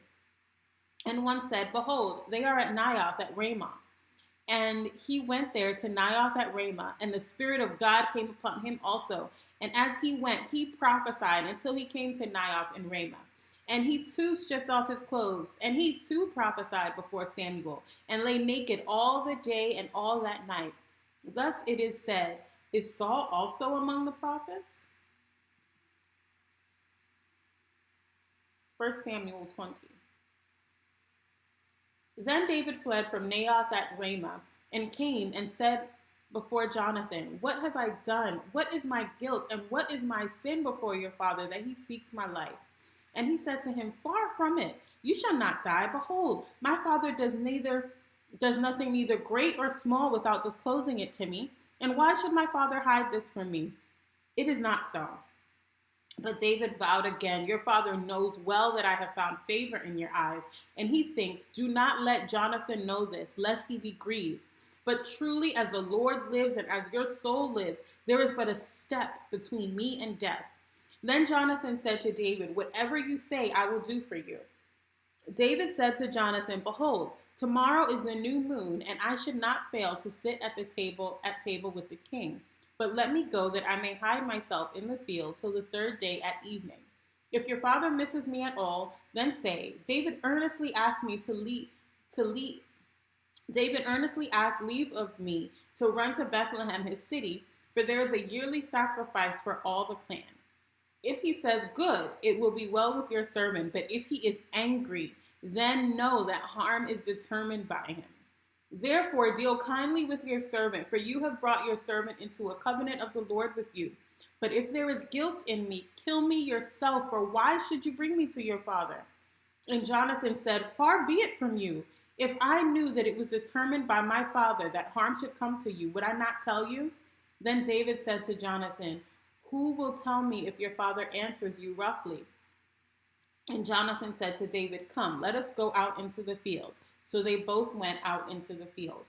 And Jonathan said to David, "The Lord, the God of Israel, be witness. When I have sounded out my father about this time tomorrow, or the third day, behold, if he is well disposed toward David, shall I not then send and disclose it to you? But should it please my father to harm you, the Lord do so to Jonathan and more also, if I do not disclose it to you and send you away, that you may go in safety. May the Lord be with you as he has been with my father. If I am still alive, show me the steadfast love of the Lord, that I may not die. And do not cut off your steadfast love from my house forever, when the Lord cuts off every one of the enemies of David from the face of the earth." And Jonathan made a covenant with the house of David, saying, "May the Lord take vengeance on David's enemies." And Jonathan made David swear again by his love for him, for he loved him as his own soul. Then Jonathan said to him, "Tomorrow is the new moon, and you will be missed because your seat will be empty. On the third day, go down quickly to the place where you hid yourself when the matter was in hand, and remain beside the stone heap. And I will shoot 3 arrows to the side of it as though I shot at a mark. And behold, I will send the young man, saying, 'Go, find the arrows.' If I say to the young man, 'Look, the arrows are on this side of you, take them,' then you are to come, for as the Lord lives, it is safe for you, and there is no danger. But if I say to the youth, 'Look, the arrows are beyond you,' then go, for the Lord has sent you away. And as for the matter of which you and I have spoken, behold, the Lord is between you and me forever." So David hid himself in the field, and when the new moon came, the king sat down to eat food. The king sat on his seat, as at other times, on the seat by the wall. Jonathan sat opposite, and Abner sat by Saul's side, but David's place was empty. Yet Saul did not say anything that day, for he thought, "Something has happened to him. He is not clean. Surely he is not clean." But on the second day, the day after the new moon, David's place was empty. And Saul said to Jonathan his son, "Why has not the son of Jesse come to the meal, either yesterday or today?" Jonathan answered Saul, "David earnestly asked leave of me to go to Bethlehem. He said, 'Let me go, for our clans hold a sacrifice in the city, and my brother has commanded me to be there. So now if I have found favor in your eyes, let me get away and see my brothers. For this reason has he not come to the king's table.'" Then Saul's anger was kindled against Jonathan, and he said to him, "You son of a perverse, rebellious woman, do I not know that you have chosen the son of Jesse to your own shame and to the shame of your mother's nakedness? For as long as the son of Jesse lives on the earth, neither you nor your kingdom shall be established. Therefore send and bring him to me, for he shall surely die." Then Jonathan answered Saul his father, "Why should he be put to death? What has he done?" But Saul hurled his spear to him to strike him. So Jonathan knew that his father was determined to put David to death. And Jonathan rose from the table in fierce anger and ate no food the second day of the month, for he was grieved for David, because his father had disgraced him. In the morning, Jonathan went out into the field to the appointment of David, and with him a little boy. And he said to his boy, "Run and find the arrows that I shoot." And as the boy ran, he shot an arrow beyond him. And when the boy came to the place of the arrow that Jonathan had shot, Jonathan called after the boy and said, "Is not the arrow beyond you?" And Jonathan called the boy, "Hurry, be quick, do not stay." So Jonathan's boy gathered up the arrows and came to his master, but the boy knew nothing. Only Jonathan and David knew the matter. And Jonathan gave his weapons to the boy and said to him, "Go and carry them to the city." And as soon as the boy had gone, David rose from beside the stone heap and fell on his face to the ground and bowed 3 times. And they kissed one another and wept with one another, David weeping the most. Then Jonathan said to David, "Go in peace, because we have sworn both of us in the name of the Lord, saying, 'The Lord shall be between me and you, and between my offspring and your offspring forever.'" And he rose and departed, and Jonathan went to the city.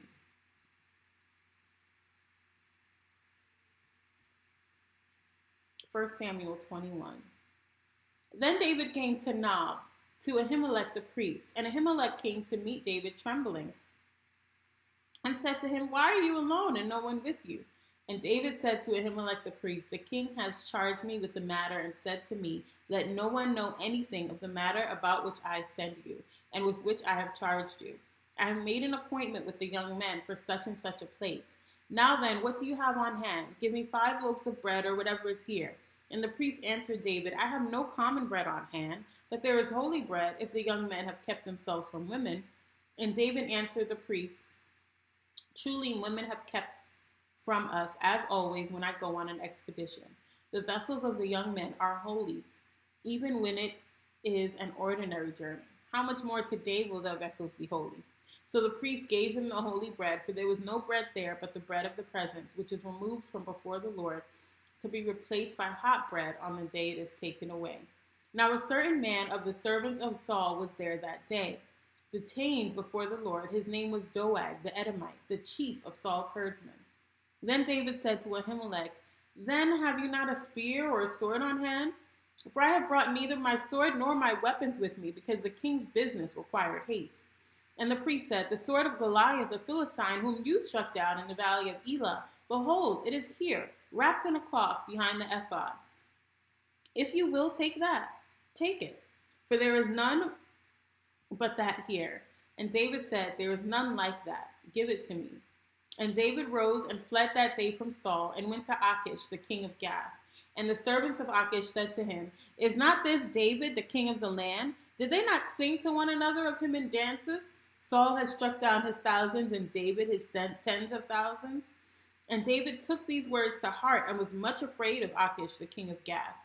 So he changed his behavior before them and pretended to be insane in their hands, and made marks on the doors of the gate and let spittle run down his beard. Then Achish said to the servants, Behold, you see the man is mad? Why then have you brought him to me? Do I lack madmen that you have brought this fellow to behave as a madman in my presence? Shall this fellow come into my house? 1 Samuel 22. David departed from there and escaped to the cave of Adullam. And when his brothers and all his father's house heard it, they went down there to him. And everyone who was in distress, and everyone who was in debt, and everyone who was bitter in soul gathered to him, and he became captain over them. And there were with him about 400 men. And David went there to Mizpah of Moab, and he said to the king of Moab, Please let my father and my mother stay with you till I know what God will do for me. And he left them with the king of Moab, and they stayed with him all the time that David was in the stronghold. Then the prophet Gad said to David, Do not remain in the stronghold. Depart and go into the land of Judah. So David departed and went into the forest of Hereth. Now Saul heard that David was discovered, and the men who were with him. Saul was sitting at Gibeah under the tamarisk tree on the height with his spear in his hand, and all his servants were standing about him. And Saul said to his servants who stood about him, Hear now, people of Benjamin, will the son of Jesse give every one of you fields and vineyards? Will he make you all commanders of thousands and commanders of hundreds, that all of you have conspired against me? No one discloses to me when my son makes a covenant with the son of Jesse. None of you is sorry for me or discloses to me that my son has stirred up my servant against me to lie in wait as at this day.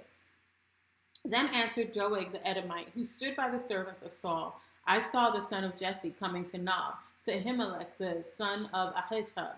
And he inquired of the Lord for him, and gave him provisions, and gave him the sword of Goliath the Philistine. Then the king sent to summon Ahimelech the priest, the son of Ahitub, and all his father's house, the priests who were at Nob, and all of them that came to the king. And Saul said, Hear now, son of Ahitub. And he answered, Here I am, my lord. And Saul said to him, Why have you conspired against me, you and the son of Jesse, in that you have given him bread and a sword, and have inquired of God for him, so that he has risen against me to lie in wait as at this day? Then Ahimelech answered the king, And who among all your servants is so faithful as David, who is the king's son-in-law and captain over your bodyguard and honored in your house? Is today the first time that I have inquired of God for him? No. Let not the king impute anything to his servant or to all the house of my father, for your king has known nothing of this. For your servant has known nothing of this, much or little. And the king said, You shall surely die, Ahimelech, you and all your father's house. And the king said to the guard who stood about him, Turn and kill the priests of the Lord, because their hand also is with David. And they knew that he fled and did not disclose it to me. But the servants of the king would not put out their hand to strike the priests of the Lord. Then the king said to Doeg, You turn and strike the priests. And Doeg the Edomite turned and struck down the priests. And he killed on that day 85 persons who wore the linen ephod. And Nob, the city of the priests, he put to the sword, both man and woman, child and infant, ox, donkey, and sheep he put to the sword. But one of the sons of Ahimelech, the son of Ahitub, named Abiathar, escaped and fled after David. And Abiathar told David that Saul had killed the priests of the Lord. And David said to Abiathar, I knew on that day, when Doeg the Edomite was there, that he would surely tell Saul, I have occasioned the death of all the persons of your father's house. Stay with me.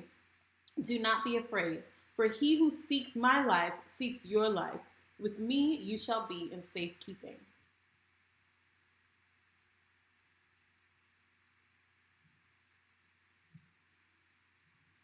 1 Samuel 23. Now they told David, behold, the Philistines are fighting against Keilah and are robbing the threshing floor. Therefore David inquired of the Lord, shall I go and attack these Philistines? And the Lord said to David, go and attack the Philistines and save Keilah. But David's men said to him, behold, we are afraid here in Judah. How much more then if we go to Keilah against the armies of the Philistines? And then David inquired of the Lord again. And the Lord answered him, arise and go to Keilah, for I will give the Philistines into your hand. And David and his men went to Keilah and fought with the Philistines, and struck and brought away their livestock, and struck them with a great blow. So David saved the inhabitants of Keilah. When Abiathar the son of Ahimelech had fled to David to Keilah, he had come down with an ephod in his hand. Now it was told Saul that David had come to Keilah. And Saul said, God has given him into my hand, for he has shut himself in by entering a town that has gates and bars. And Saul summoned all the people to war to go to Keilah to besiege David and his men. David knew that Saul was plotting harm against him, and he said to Abiathar the priest, bring the ephod here. Then said David, O Lord, the God of Israel, your servant has surely heard that Saul seeks to come to Keilah to destroy the city on my account. Will the men of Keilah surrender me into his hand? Will Saul come down as your servant has heard? O Lord, the God of Israel, please tell your servant. And the Lord said, he will come down. Then David said, will the men of Keilah surrender me and my men into the hand of Saul? And the Lord said, they will surrender you. Then David and his men, who were about 600, arose and departed from Keilah, and they went wherever they could go. When Saul was told that David had escaped from Keilah, he gave up the expedition. And David remained in the stronghold in the wilderness, in the hill country of the wilderness of Ziph. And Saul sought him every day, but God did not give him into his hand. David saw that Saul had come out to seek his life. David was in the wilderness of Ziph at Horish. And Jonathan, Saul's son, rose and went to David at Horish and strengthened his hand in God. And he said to him, do not fear, for the hand of Saul my father shall not find you. You shall be king over Israel, and I shall be next to you. Saul my father knows this. And the two of them made a covenant before the Lord. David remained at Horish, and Jonathan went home. Then the Ziphites went up to Saul at Gibeah, saying, is not David hiding among us in the strongholds of Horish on the hill of Hachilah, which is south of Jeshimon? Now come down, O king, according to all your heart's desire, to come down, and our part shall be to surrender him into the king's hand. And Saul said, may you be blessed by the Lord, for you have had compassion on me. Go make yet more sure. Know and see the place where his foot is, and who has seen him there. For it is told me that he is very cunning. Therefore, take note of all the lurking places where he hides, and come back to me with sure information. Then I will go with you. And if he is at hand, I will search him out among all the thousands of Judah. And they arose and went to Ziph ahead of Saul. Now David and his men were in the wilderness of Maon, in the Arabah to the south of Jeshimon. And Saul and his men went to seek him. And David was told, so he went down to the rock and lived in the wilderness of Maon. And when Saul heard that, he pursued after David in the wilderness of Maon. Saul went on one side of the mountain, and David and his men on the other side of the mountain. And David was hurrying to get away from Saul. As Saul and his men were closing in on David and his men to capture them, a messenger came to Saul saying, hurry and come, for the Philistines have made a great raid against the land. So Saul returned from pursuing after David and went against the Philistines. Therefore that place was called the Rock of Escape. And David went up from there and lived in the stronghold of En-gedi. 1 Samuel 24. When Saul returned from following the Philistines, he was told, behold, David is in the wilderness of En-gedi. Then Saul took 3,000 chosen men out of all Israel and went to seek David and his men in front of the wild goats' rocks. And he came to the sheepfolds by the way, where there was a cave, and Saul went in to relieve himself. Now David and his men were sitting in the innermost parts of the cave. And the men of David said to him, "Here is the day of which the Lord said to you, Behold, I will give your enemy into your hand, and you shall do to him as it shall seem good to you." Then David arose and stealthily cut off a corner of Saul's robe. And afterward David's heart struck him, because he had cut off a corner of Saul's robe. He said to his men, "The Lord forbid that I should do this thing to my lord the king, to my lord the Lord's anointed, to put my hand against him, seeing he is the Lord's anointed." So David persuaded his men with these words and did not permit them to attack Saul. And Saul rose up and left the cave and went on his way. Afterward, David also arose and went out of the cave and called after Saul, "My lord the king." And when Saul looked behind him, David bowed with his face to the earth and paid homage. And David said to Saul, "Why do you listen to the words of men who say, Behold, David seeks your harm? Behold, this day your eyes have seen how the Lord gave you today into my hand in the cave, and some told me to kill you, but I spared you. I said, I will not put out my hand against my Lord, for he is the Lord's anointed. See, my father, see, the corner of your robe is in my hand. For by the fact that I cut off the corner of your robe and did not kill you, you may know and see there is no wrong or treason in my hand. I have not sinned against you, though you hunt my life to take it. May the Lord judge between me and you. May the Lord avenge me against you, but my hand shall not be against you. As the proverb of the ancients say, out of the wicked comes wickedness, but my hand shall not be against you. After whom has the king of Israel come out? After whom do you pursue? After a dead dog? After a flea? May the Lord therefore be judge and give sentence between me and you, and see to it and plead my cause and deliver me from your hand." As soon as David had finished speaking these words to Saul, Saul said, "Is this your voice, my son David?" And Saul lifted up his voice and wept. He said to David, "You are more righteous than I, for you have repaid me good, whereas I repaid you evil. And you have declared this day how you have dealt well with me, in that you did not kill me when the Lord put me into your hands. For if a man finds his enemy, will he let him go away safe? So may the Lord reward you with good for what you have done to me this day. And now behold, I know that you shall surely be king, and that the kingdom of Israel shall be established in your hand. Swear to me therefore by the Lord that you will not cut off my offspring after me, and that you will not destroy my name out of my father's house." And David swore this to Saul. Then Saul went home, but David and his men went up to the stronghold. 1 Samuel 25. Now Samuel died, and all Israel assembled and mourned for him, and they buried him in his house at Ramah. Then David rose and went down to the wilderness of Paran. And there was a man in Maon whose business was in Carmel. The man was very rich. He had 3,000 sheep and 1,000 goats. He was shearing his sheep in Carmel. Now the name of the man was Nabal, and the name of his wife Abigail. The woman was discerning and beautiful, but the man was harsh and badly behaved. He was a Calebite. David heard in the wilderness that Nabal was shearing his sheep. So David sent 10 young men, and Nabal said to the young men, "Go up to Carmel and go to Nabal and greet him in my name, and thus you shall greet him. Peace be to you, and peace be to your house, and peace be to all that you have. I hear that you have shearers. Now your shepherds have been with us, and we did them no harm, and they missed nothing all the time they were in Carmel. Ask your young men, and they will tell you. Therefore, let my young men find favor in your eyes, for we come on a feast day. Please give whatever you have on hand to your servants and to your son David."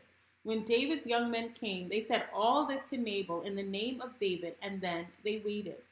And Nabal answered David's servants, "Who is David? Who is the son of Jesse?" There are many servants these days who are breaking away from their masters. Shall I take my bread and my water and my meat that I have killed for my shearers and give it to men who come from I do not know where? So David's young men turned away and came back and told him all of this. And David said to his men, every man strap his sword, and every man of them strapped on his sword. David also strapped on his sword, and about 400 men went up after David, while 200 remained with the baggage. But one of the young men told Abigail, Nabal's wife, behold, David sent messengers out of the wilderness to greet our master, and he railed at them. Yet the men were very good to us, and we suffered no harm, and we did not miss anything when we were in the fields, as long as we went with them. They were a wall to us, both by night and by day, all the while we were with them, keeping the sheep. Now, therefore, know this and consider what you should do, for harm is determined against our master and against all his house, and he is such a worthless man that one cannot speak to him. Then Abigail made haste and took 200 loaves and 2 skins of wine and 5 sheep already prepared and 5 seahs of parched grain and 100 clusters of raisins and 200 cakes of figs, and laid them on donkeys. And she said to her young men, go on before me. Behold, I come after you. But she did not tell her husband Nabal. And as she rode on the donkey and came down under cover of the mountain, behold, David and his men came down toward her, and she met them. Now David had said, surely in vain have I guarded all this that fellow has in the wilderness, so that nothing was missed of all that belonged to him. And he has returned me evil for good. God do so to the enemies of David, and more also, if by morning I leave so much as one male of all who belong to him. When Abigail saw David, she hurried, got down from the donkey, and fell before David on her face, and bowed to the ground. She fell at his feet and said, on me alone, my lord, be the guilt. Please let your servant speak in your ears, and hear the words of your servant. Let not my lord regard this worthless fellow Nabal, for as his name is, so is he. Nabal is his name, and folly is with him. But I, your servant, did not see the young men of my lord whom you sent.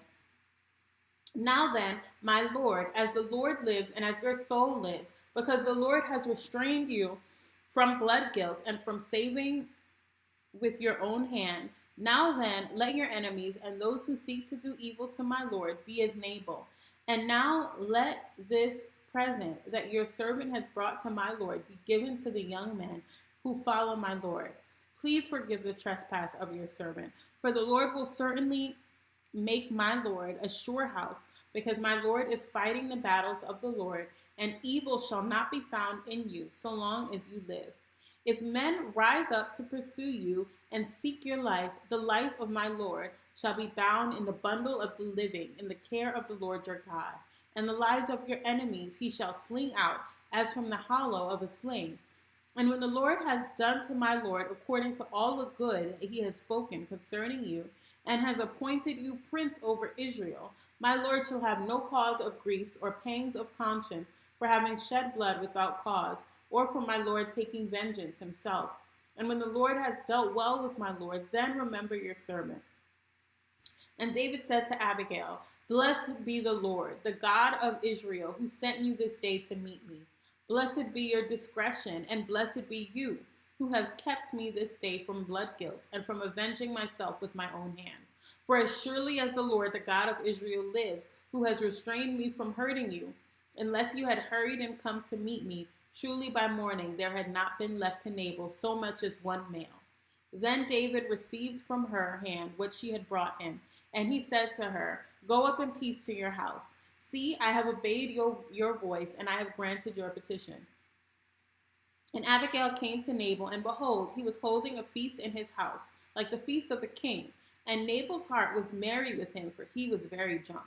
So she told him nothing at all until the morning light. In the morning, when the wine had gone out of him, his wife told him these things, and his heart died within him, and he became as stone. And about 10 days later, the Lord struck Nabal, and he died. When David heard that Nabal was dead, he said, blessed be the Lord, who has avenged the insult I received at the hand of Nabal, and has kept back his servant from wrongdoing. The Lord has returned the evil of Nabal on his own head. Then David sent and spoke to Abigail to take her as his wife. When the servants of David came to Abigail at Carmel, they said to her, David has sent us to you to take you to him as his wife. And she rose and bowed her face to the ground and said, Behold, your handmaid is a servant to wash the feet of the servants of my Lord. And Abigail hurried and rose and mounted a donkey, and her 5 young women attended her. She followed the messengers of David and became his wife. David also took Ahinoam of Jezreel, and both of them became his wives. Saul had given Michal, his daughter, David's wife, to Palti, the son of Laish, who is of Galem. 1 Samuel 26. Then the Ziphites came to Saul at Gibeah, saying, Is not David hiding himself on the hill of Hachilah, which is on the east of Jeshimon? Hiding himself. So Saul arose and went down to the wilderness of Ziph with 3,000 chosen men of Israel to seek David in the wilderness of Ziph. And Saul encamped on the hill of Hiklah, which is beside the road on the east of Jeshimon. But David remained in the wilderness. When he saw that Saul came after him in the wilderness, David sent out spies and learned that Saul had come. Then David rose and came to the place where Saul had encamped, and David saw the place where Saul lay with Abner the son of Ner, the commander of his army. Saul was lying with the encampment while the army was encamped around him. Then David said to Ahimelech the Hittite and to Joab's brother Abishai, son of Zeruiah, Will you go down with me into the camp to Saul? And Abishai said, I will go down with you. So David and Abishai went to the army by night, and there lay Saul sleeping within the encampment with his spear stuck in the ground at his head, and Abner and the army lay around him. Then said Abishai to David, God has given your enemy into your hand this day. Now please let me pin him to the earth with one stroke of the spear, and I will not strike him twice. But David said to Abishai, Do not destroy him, for who can put out his hand against the Lord's anointed and be guiltless? And David said, As the Lord lives, the Lord will strike him, or his day will come to die, or he will go down into battle and perish. The Lord forbid that I should put out my hand against the Lord's anointed. But take now the spear that is at his head and the jar of water, and let us go. So David took the spear and the jar of water from Saul's head, and they went away. No man saw it or knew it, nor did any awake, for they were all asleep, because a deep sleep from the Lord had fallen upon them. Then David went over to the other side and stood far off on the top of the hill with a great space between them.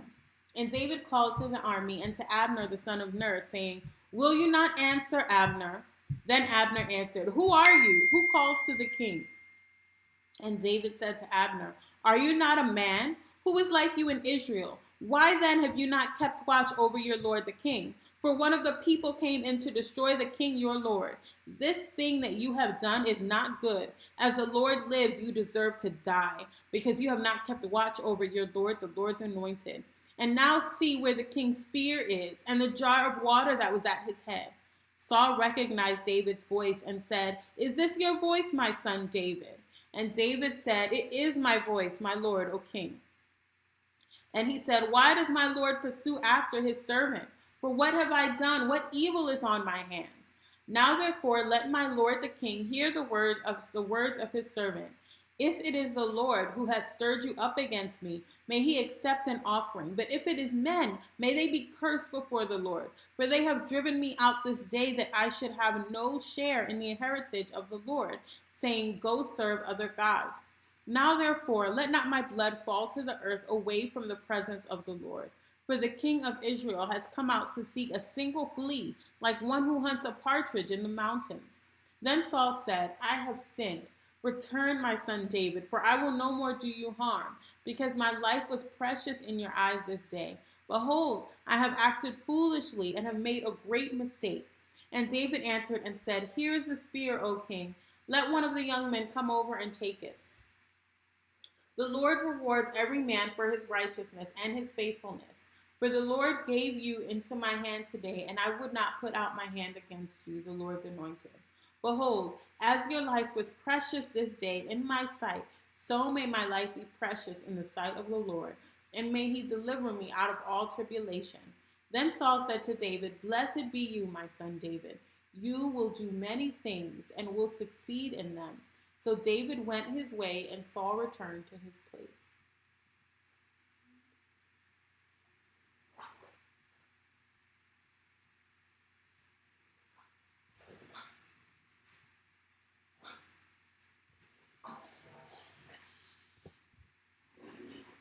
Then David said in his heart, Now I shall perish one day by the hand of Saul.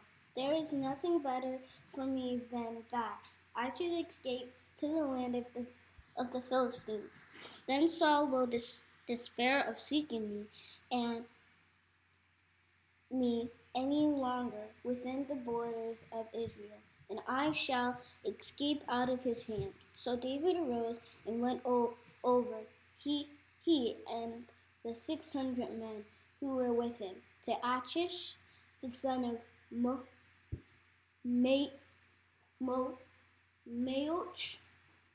king of Gath. And David lived with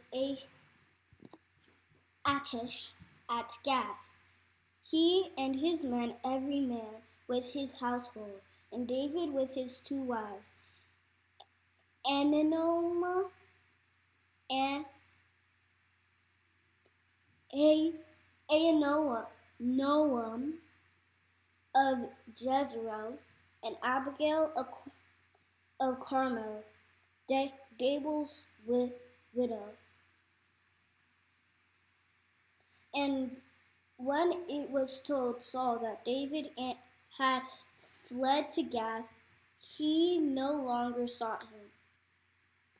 Then David said to Achish, If I have found favor in your eyes, let a place be given me in one of the country towns, that I may dwell there.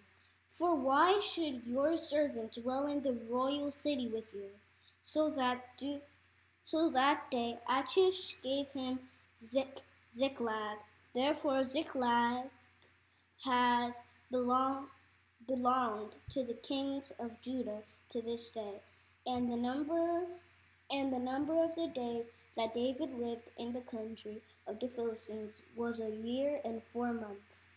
Now David and his men went up and made raids against the Geshurites, the Jezreelites, the Amalekites, for these were the inhabitants of the land from of old as far as Shur to the land of Egypt.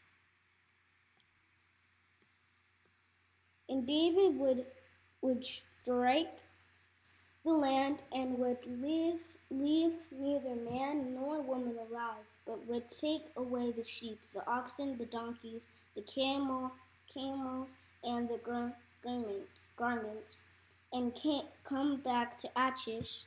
When Achish asked, Where have you made a raid today? David would say, Against the Negeb of Judah, or against the Negeb of the Jerusalemites, or against the Negeb of the Canaanites. And David would leave neither man nor woman alive to bring news to Gath, thinking, lest they should tell about us and say, So David has done. Such was his custom all the while he lived in the country of the Philistines. And Achish trusted David, thinking, He has made himself an utter strength to his people Israel. Therefore he shall always be my servant.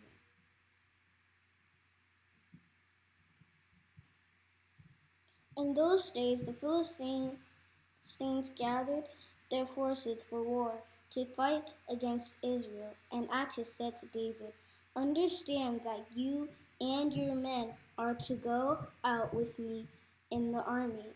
David said to Achish, "Very well, you shall know what your servant can do." And Achish said to David, "Very well, I will make you my bodyguard for life." Now Samuel had died, and all Israel had buried him for him, and mourned for him, and buried him in Ramah, his own city. And Saul had put the medium, medium, mediums and the necromancers out of the land. The Philistines assembled and came and encamped at Shunem. And Saul gathered all Israel, and they encamped at Gilboa. When Saul saw the army of the Philistines, he was afraid, and his heart trembled greatly. And when Saul inquired of the Lord did not answer, even by dreams, or by Urim, or by prophets. Then Saul said to his servants, "Seek out for me a woman who is a medium, that I may go to her and inquire of her." And his servants said to him, "Behold, there is a medium at Endor." So Saul disguised himself and put on other garments and went, he and 2 men with him. And they came to the woman by night, and he said, "Divine for me by a spirit, and bring up for me whomever I shall name to you." The woman said to him, "Surely you know what Saul has done, how he has cut off the mediums and the necromancers from the land. Why then are you laying a trap for my life to bring about my death?" But Saul swore to her by the Lord, "As the Lord lives, no punishment shall come upon you for this thing." Then the woman said, "Who shall I bring up for you?" He said, "Bring up Samuel for me." When the woman saw Samuel, she cried out with a loud voice. And the woman said to Saul, "Why have you deceived me? You are Saul." The king said to her, "Do not be afraid. What do you see?" And the woman said to Saul, "I see a god coming up out of the earth." He said to her, "What is his appearance?" And she said, "An old man is coming up, and he is wrapped in a robe." And Saul knew that it was Samuel, and he bowed with his face to the ground and paid homage. Then Samuel said to Saul, "Why have you disrupted me by bringing me up?" Saul answered, "I am in great distress, for the Philistines are warring against me, and God has turned away from me and answers me no more, either by prophets or by dreams. Therefore I have summoned you to tell me what I shall do." And Samuel said, Why then do you ask me, since the Lord has turned from you and become your enemy? The Lord has done to you as he spoke by me, for the Lord has torn the kingdom out of your hand and given it to your neighbor David, because you did not obey the voice of the Lord and did not carry out his fierce wrath against Amalek. Therefore the Lord has done this thing to you this day. Moreover, the Lord will give Israel also with you into the hand of the Philistines. And tomorrow you and your sons shall be with me. The Lord will give the army of Israel also into the hand of the Philistines. Then Saul fell once full length on the ground, filled with fear because of the words of Samuel. And there was no strength in him, for he had eaten nothing all day and all night. And the woman came to Saul, and when she saw that he was terrified, she said to him, Behold, your servant has obeyed you. I have taken my life in my hand, and have listened to what you have said to me. Now therefore you also obey your servant. Let me set a morsel of bread before you and eat, that you may have strength when you go on your way. He refused and said, I will not eat. But his servants together with the woman urged him, and he listened to their words. So he arose from the earth and sat on the bed. Now the woman had a fattened calf in the house, and she quickly killed it. And she took flour and kneaded it and baked unleavened bread of it. And she put it before Saul and his servant, and they ate. Then they arose and went away that night.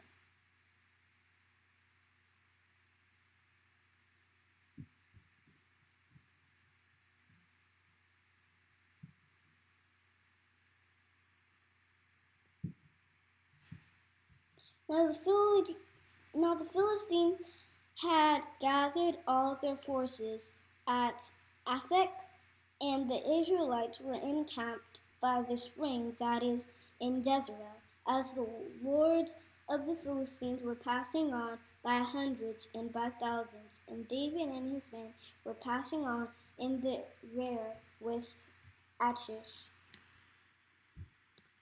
The commanders of the Philistines said, What are these Hebrews doing here? And Achish said to the commanders of the Philistines, Is this not David, the servant of Saul, king of Israel, who has been with me now for days and years? And since he deserted to me, I have found no fault in him to this day. But the commanders of the Philistines were angry with him. And the commanders of the Philistines said to him, Send the man back, that he may return to the place to which you have assigned him. He shall not go down with us to battle, lest in the battle he become an adversary to us. For how could his fellow counsel himself to his Lord? Would it not be with the heads of the men that hear? Is not David of whom they sing to one another in dances? Saul has struck down his thousands, and David his 10,000s. And then Achish called David and said to him,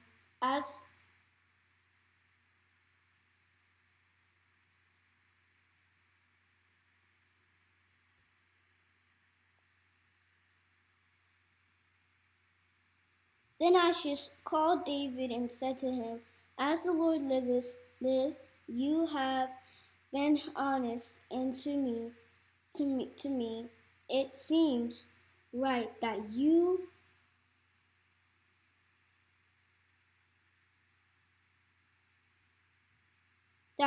should march out and in with me in the camp pigeon, for I have found nothing wrong in you from the day of your coming to me to this day. Nevertheless, the Lord do not approve of you. So go back now and go peaceably, that you may not displease the lords of the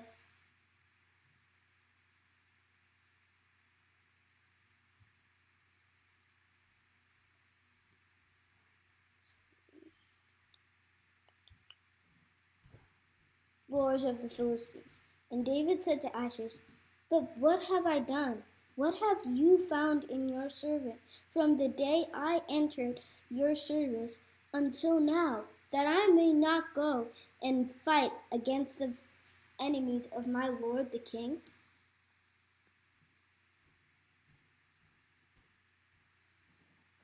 And Achish answered David and said, "I know that you are as blameless in my sight as an angel of God. Nevertheless, the commanders of the Philistines have said, 'He shall not go up with us to the battle.' Now then rise early in the morning with the servants of your Lord, who came with you, and start early in the morning, and depart as soon as you have done light." So David set out with his men early in the morning to return to the land of the Philistines. But the Philistines went up to Jezreel.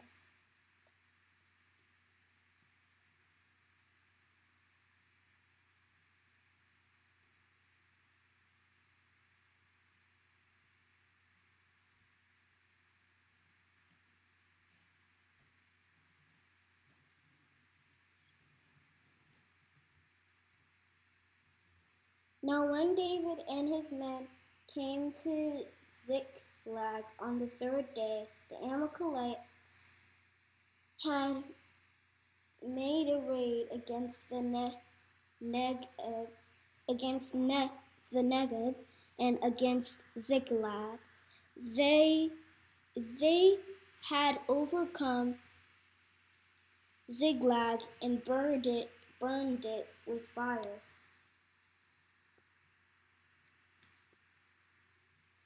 And taken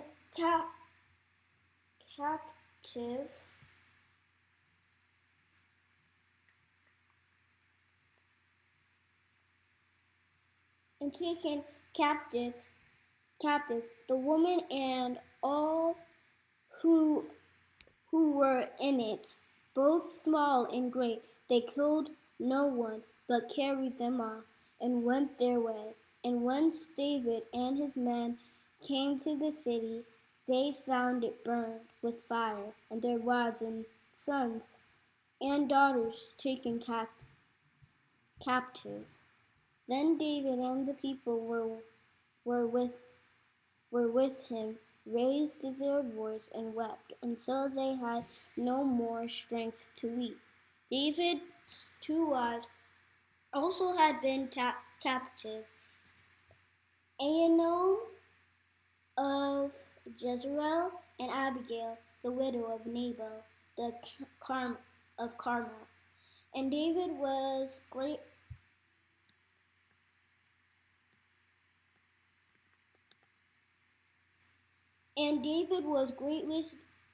distressed, for the people spoke of stoning him, because all the people were bitter in soul, each for his son and daughters.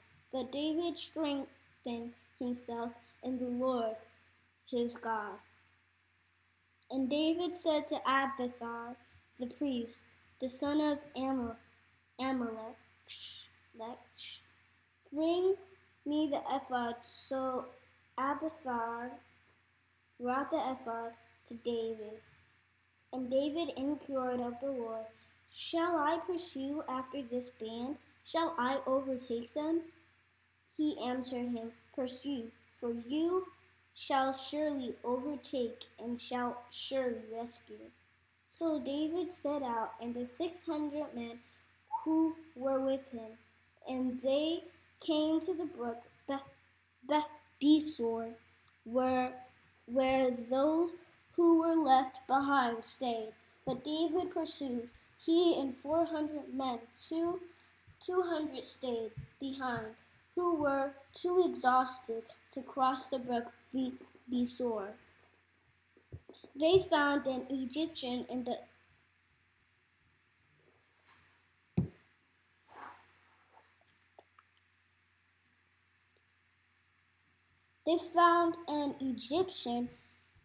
open country and brought him to David. And they gave him bread, and he ate. And they gave him bread, and he ate. They gave him water to drink, and they gave him a piece of cake of figs and 2 clusters of raisins. And 2 clusters of raisins.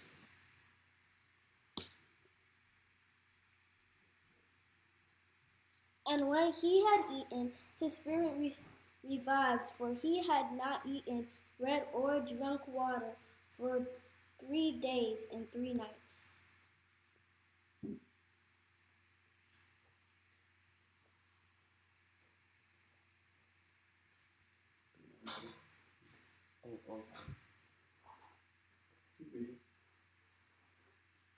And David said to him,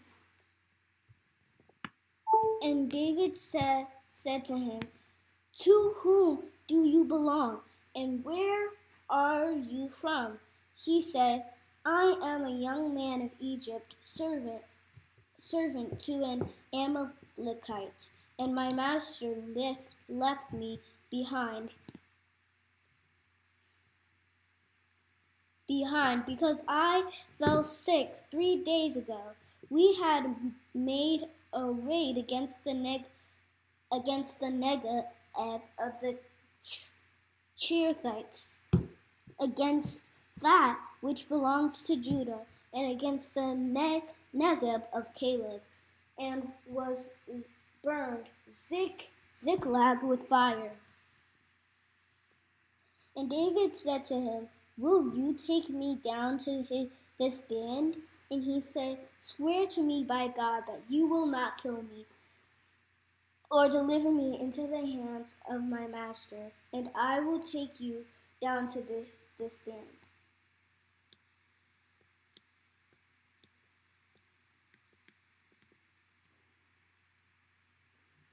And when he had taken him down, behold, they were spread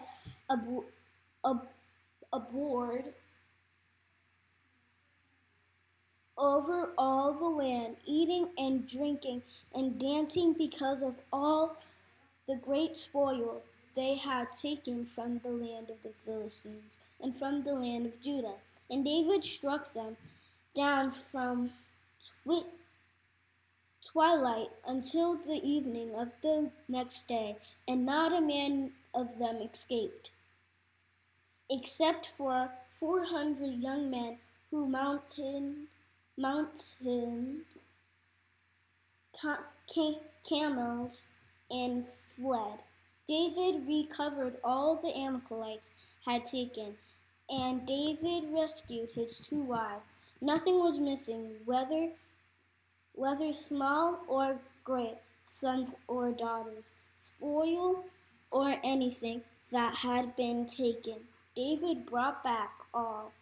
David also captured all the flocks and herds, and the people drove the livestock before him and said, "This is David's spoil." Then David came to the 200 men who had been too exhausted to follow David, and who had been left at the brook Besor, and they went out to meet David and to meet the people who were with him. And when David came near to the people, he greeted them.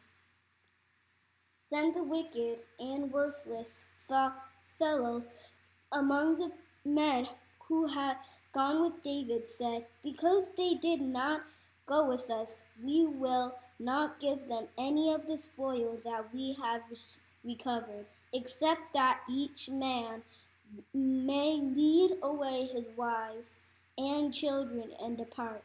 But David said, "You shall not do so, my brothers. With what the Lord has given us, he has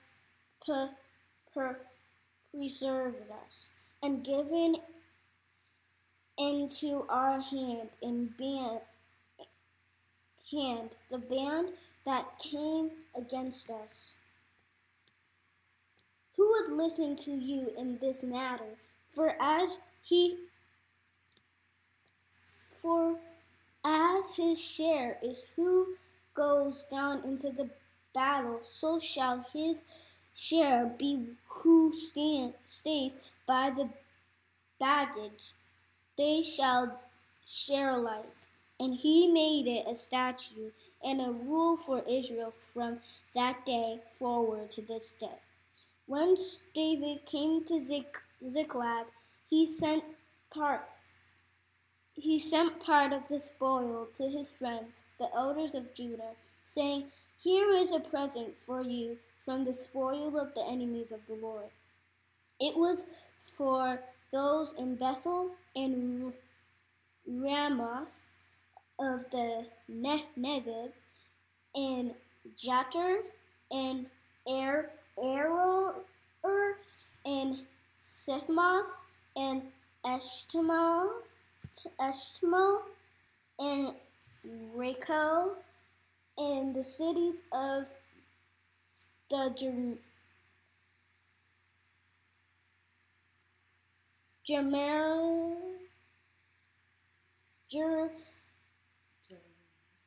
Jeremites, and the cities of the Canaanites, and Hormah, and Bor Ashan, and Athach, and Hebron, for all the places where David and his men had roamed.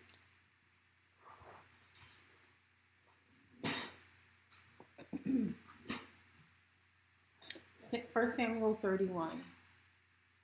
Now the Philistines fought against Israel, and the men of Israel fled before the Philistines and fell slain on Mount Gilboa. And the Philistines overtook Saul and his sons, and the Philistines struck down Jonathan and Abinadab and Malchi-Shua, the sons of Saul. The battle pressed hard against Saul, and the archers found him, and he was badly wounded by the archers. Then Saul said to his armor-bearer, "Draw your sword and thrust me through with it, lest these uncircumcised come and thrust me through and mistreat me." But his armor-bearer would not, for he feared greatly. Therefore Saul took his own sword and fell upon it. But when his armor-bearer saw that Saul was dead, he also fell upon his sword and died with him. Thus Saul died, and his 3 sons, and his armor-bearer, and all his men on the same day together. And when the men of Israel, who were on the other side of the valley, and those beyond the Jordan, saw that the men of Israel had fled, and that Saul and his sons were dead, they abandoned their cities and fled. And the Philistines came and lived in them. The next day, when the Philistines came to strip the slain, they found Saul and his 3 sons fallen on Mount Gilboa.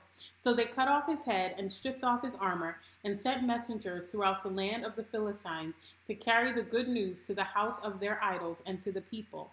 They put his armor in the temple of Ashtaroth, and they fastened his body to the wall of Bethshan.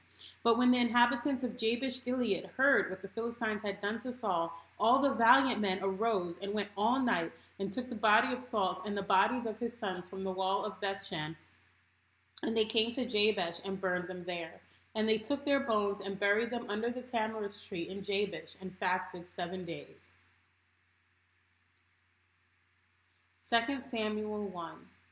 After the death of Saul, when David had returned from striking down the Amalekites, and David remained 2 days in Ziklag, and on the 3rd day, behold, a man came from Saul's camp with his clothes torn and shirt and dirt on his head.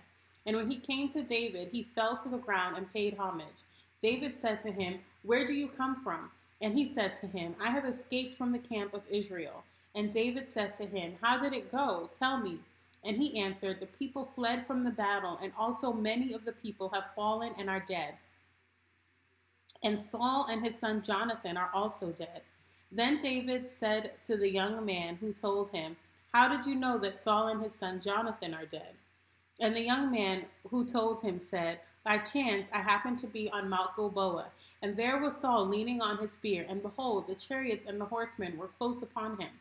And when he looked behind him, he saw me and called to me, and I answered, 'Here I am.' And he said to me, 'Who are you?' And I answered him, 'I am an Amalekite.'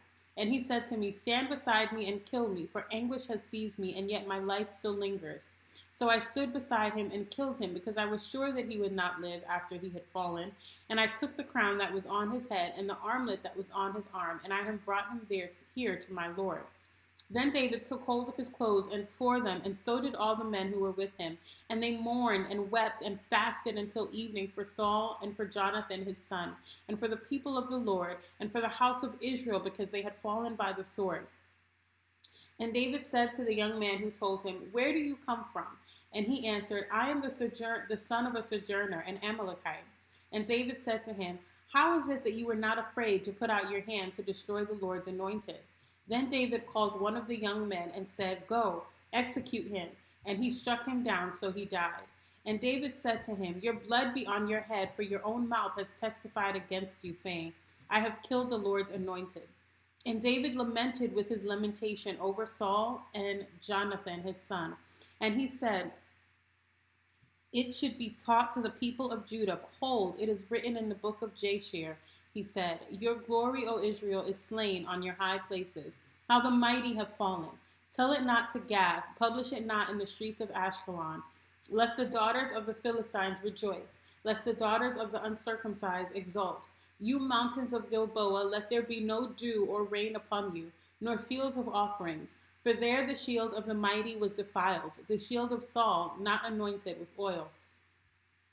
From the blood of the slain, from the fat of the mighty, the bow of Jonathan turned not back, and the sword of Saul returned not empty. Saul and Jonathan, beloved and lovely in life and in death, they were not divided. They were swifter than eagles, they were stronger than lions. You daughters of Israel, weep over Saul, who clothed you luxuriously in scarlet, who put ornaments of gold on your apparel. How the mighty have fallen in the midst of the battle. Jonathan lies slain on your high places. I am distressed for you, my brother Jonathan. Very pleasant have you been to me. Your love to me was extraordinary, surpassing the love of women. How the mighty have fallen, and the weapons of our war perished. 2 Saul 2. After this, David inquired of the Lord, "Shall I go up into any of the cities of Judah?" And the Lord said to him, "Go up."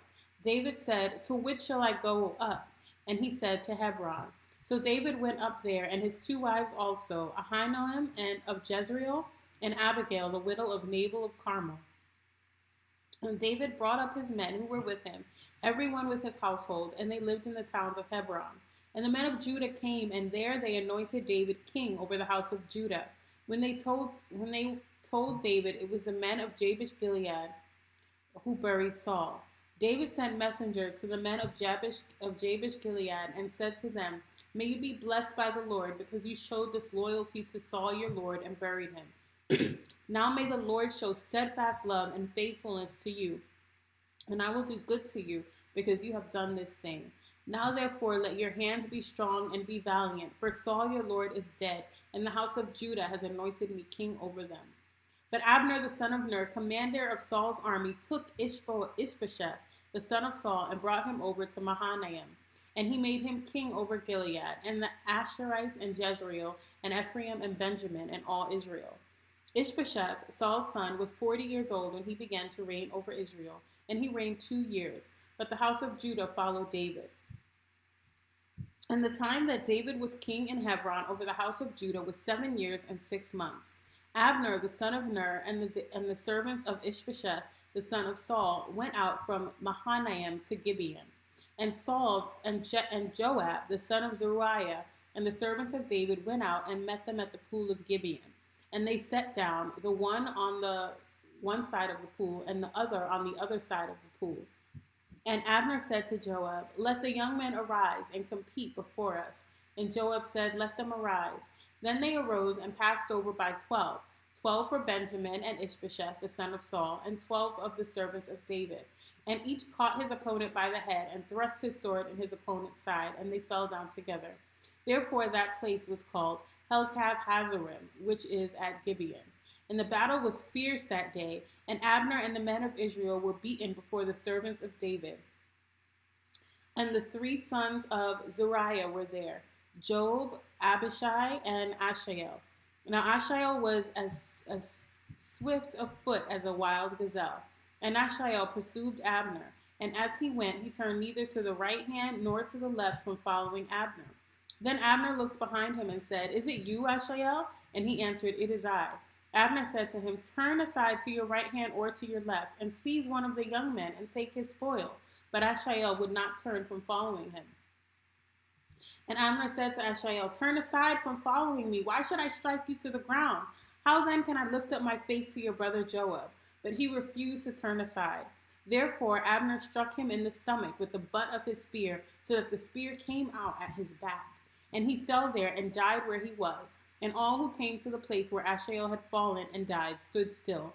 But Joab and Abishai pursued Abner. And as the sun was going down, they came to the hill of Ammah, which lies before Giah on the way to the wilderness of Gibeon.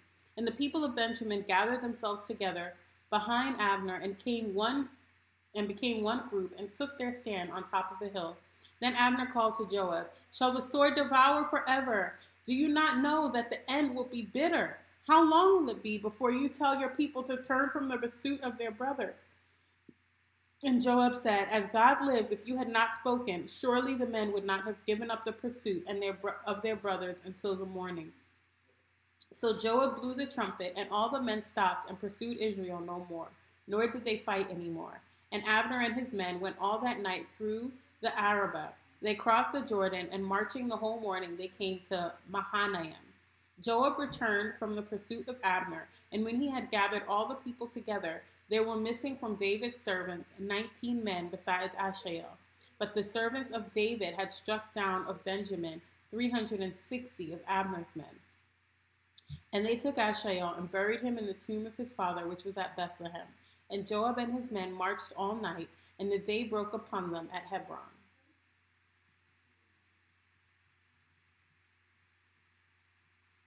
2 Samuel 3.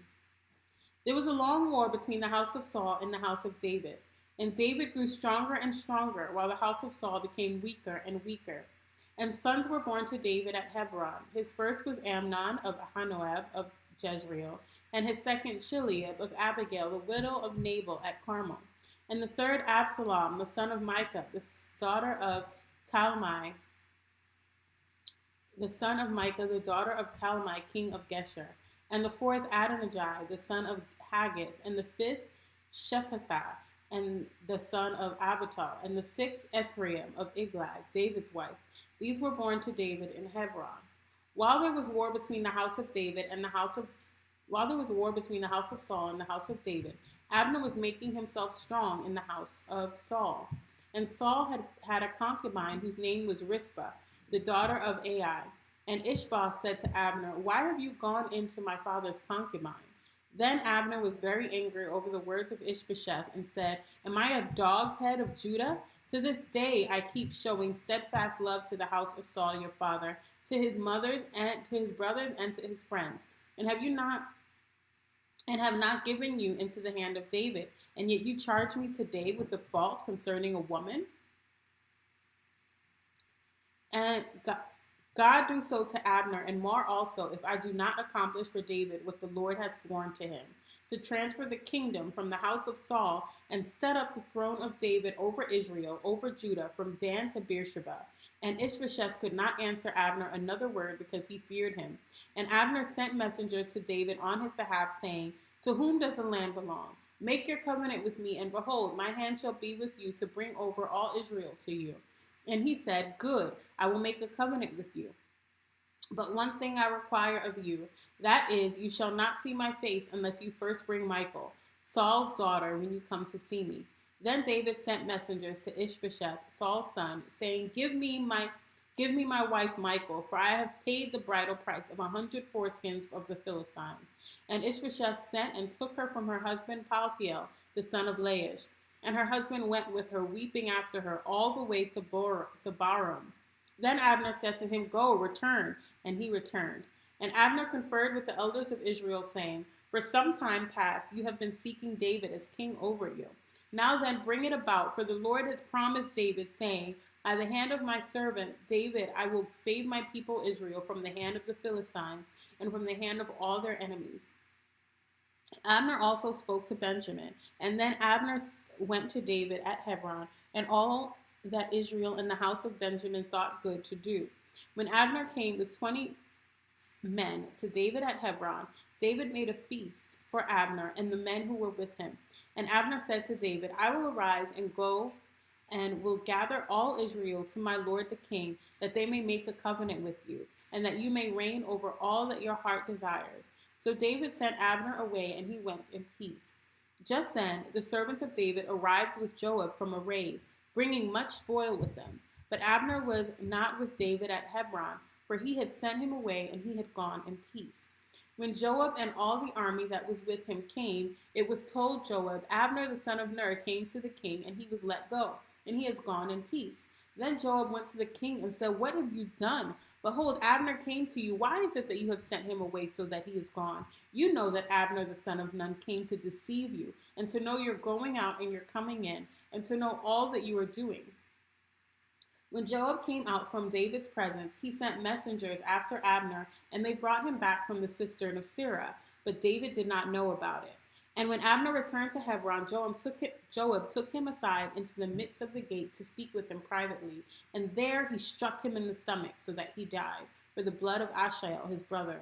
Afterward, when David heard of it, he said, I and my kingdom are forever guiltless before the Lord, for the blood of Abner the son of Ner. May it fall upon the head of Joab and upon all his father's house, and may the house of Joab never be without one who has a discharge, or who is leprous, or who holds a spindle, or who falls by the sword, or who lacks bread. So Joab and Abishai his brother killed Abner, because he had put their brother Asahel to death in the battle at Gibeon. Then David said to Joab and to all the people who were with him, Tear your clothes, and put on sackcloth, and mourn for Abner. And King David followed the bier. They buried Abner at Hebron, and the king lifted up his voice and wept at the grave of Abner, and all the people wept. And the king lamented for Abner, saying, Should Abner die as a fool dies? Your hands were not bound, your feet were not fettered. As one falls before the wicked, you have fallen. And all the people wept again over him. Then all the people came to persuade David to eat bread while it was yet day.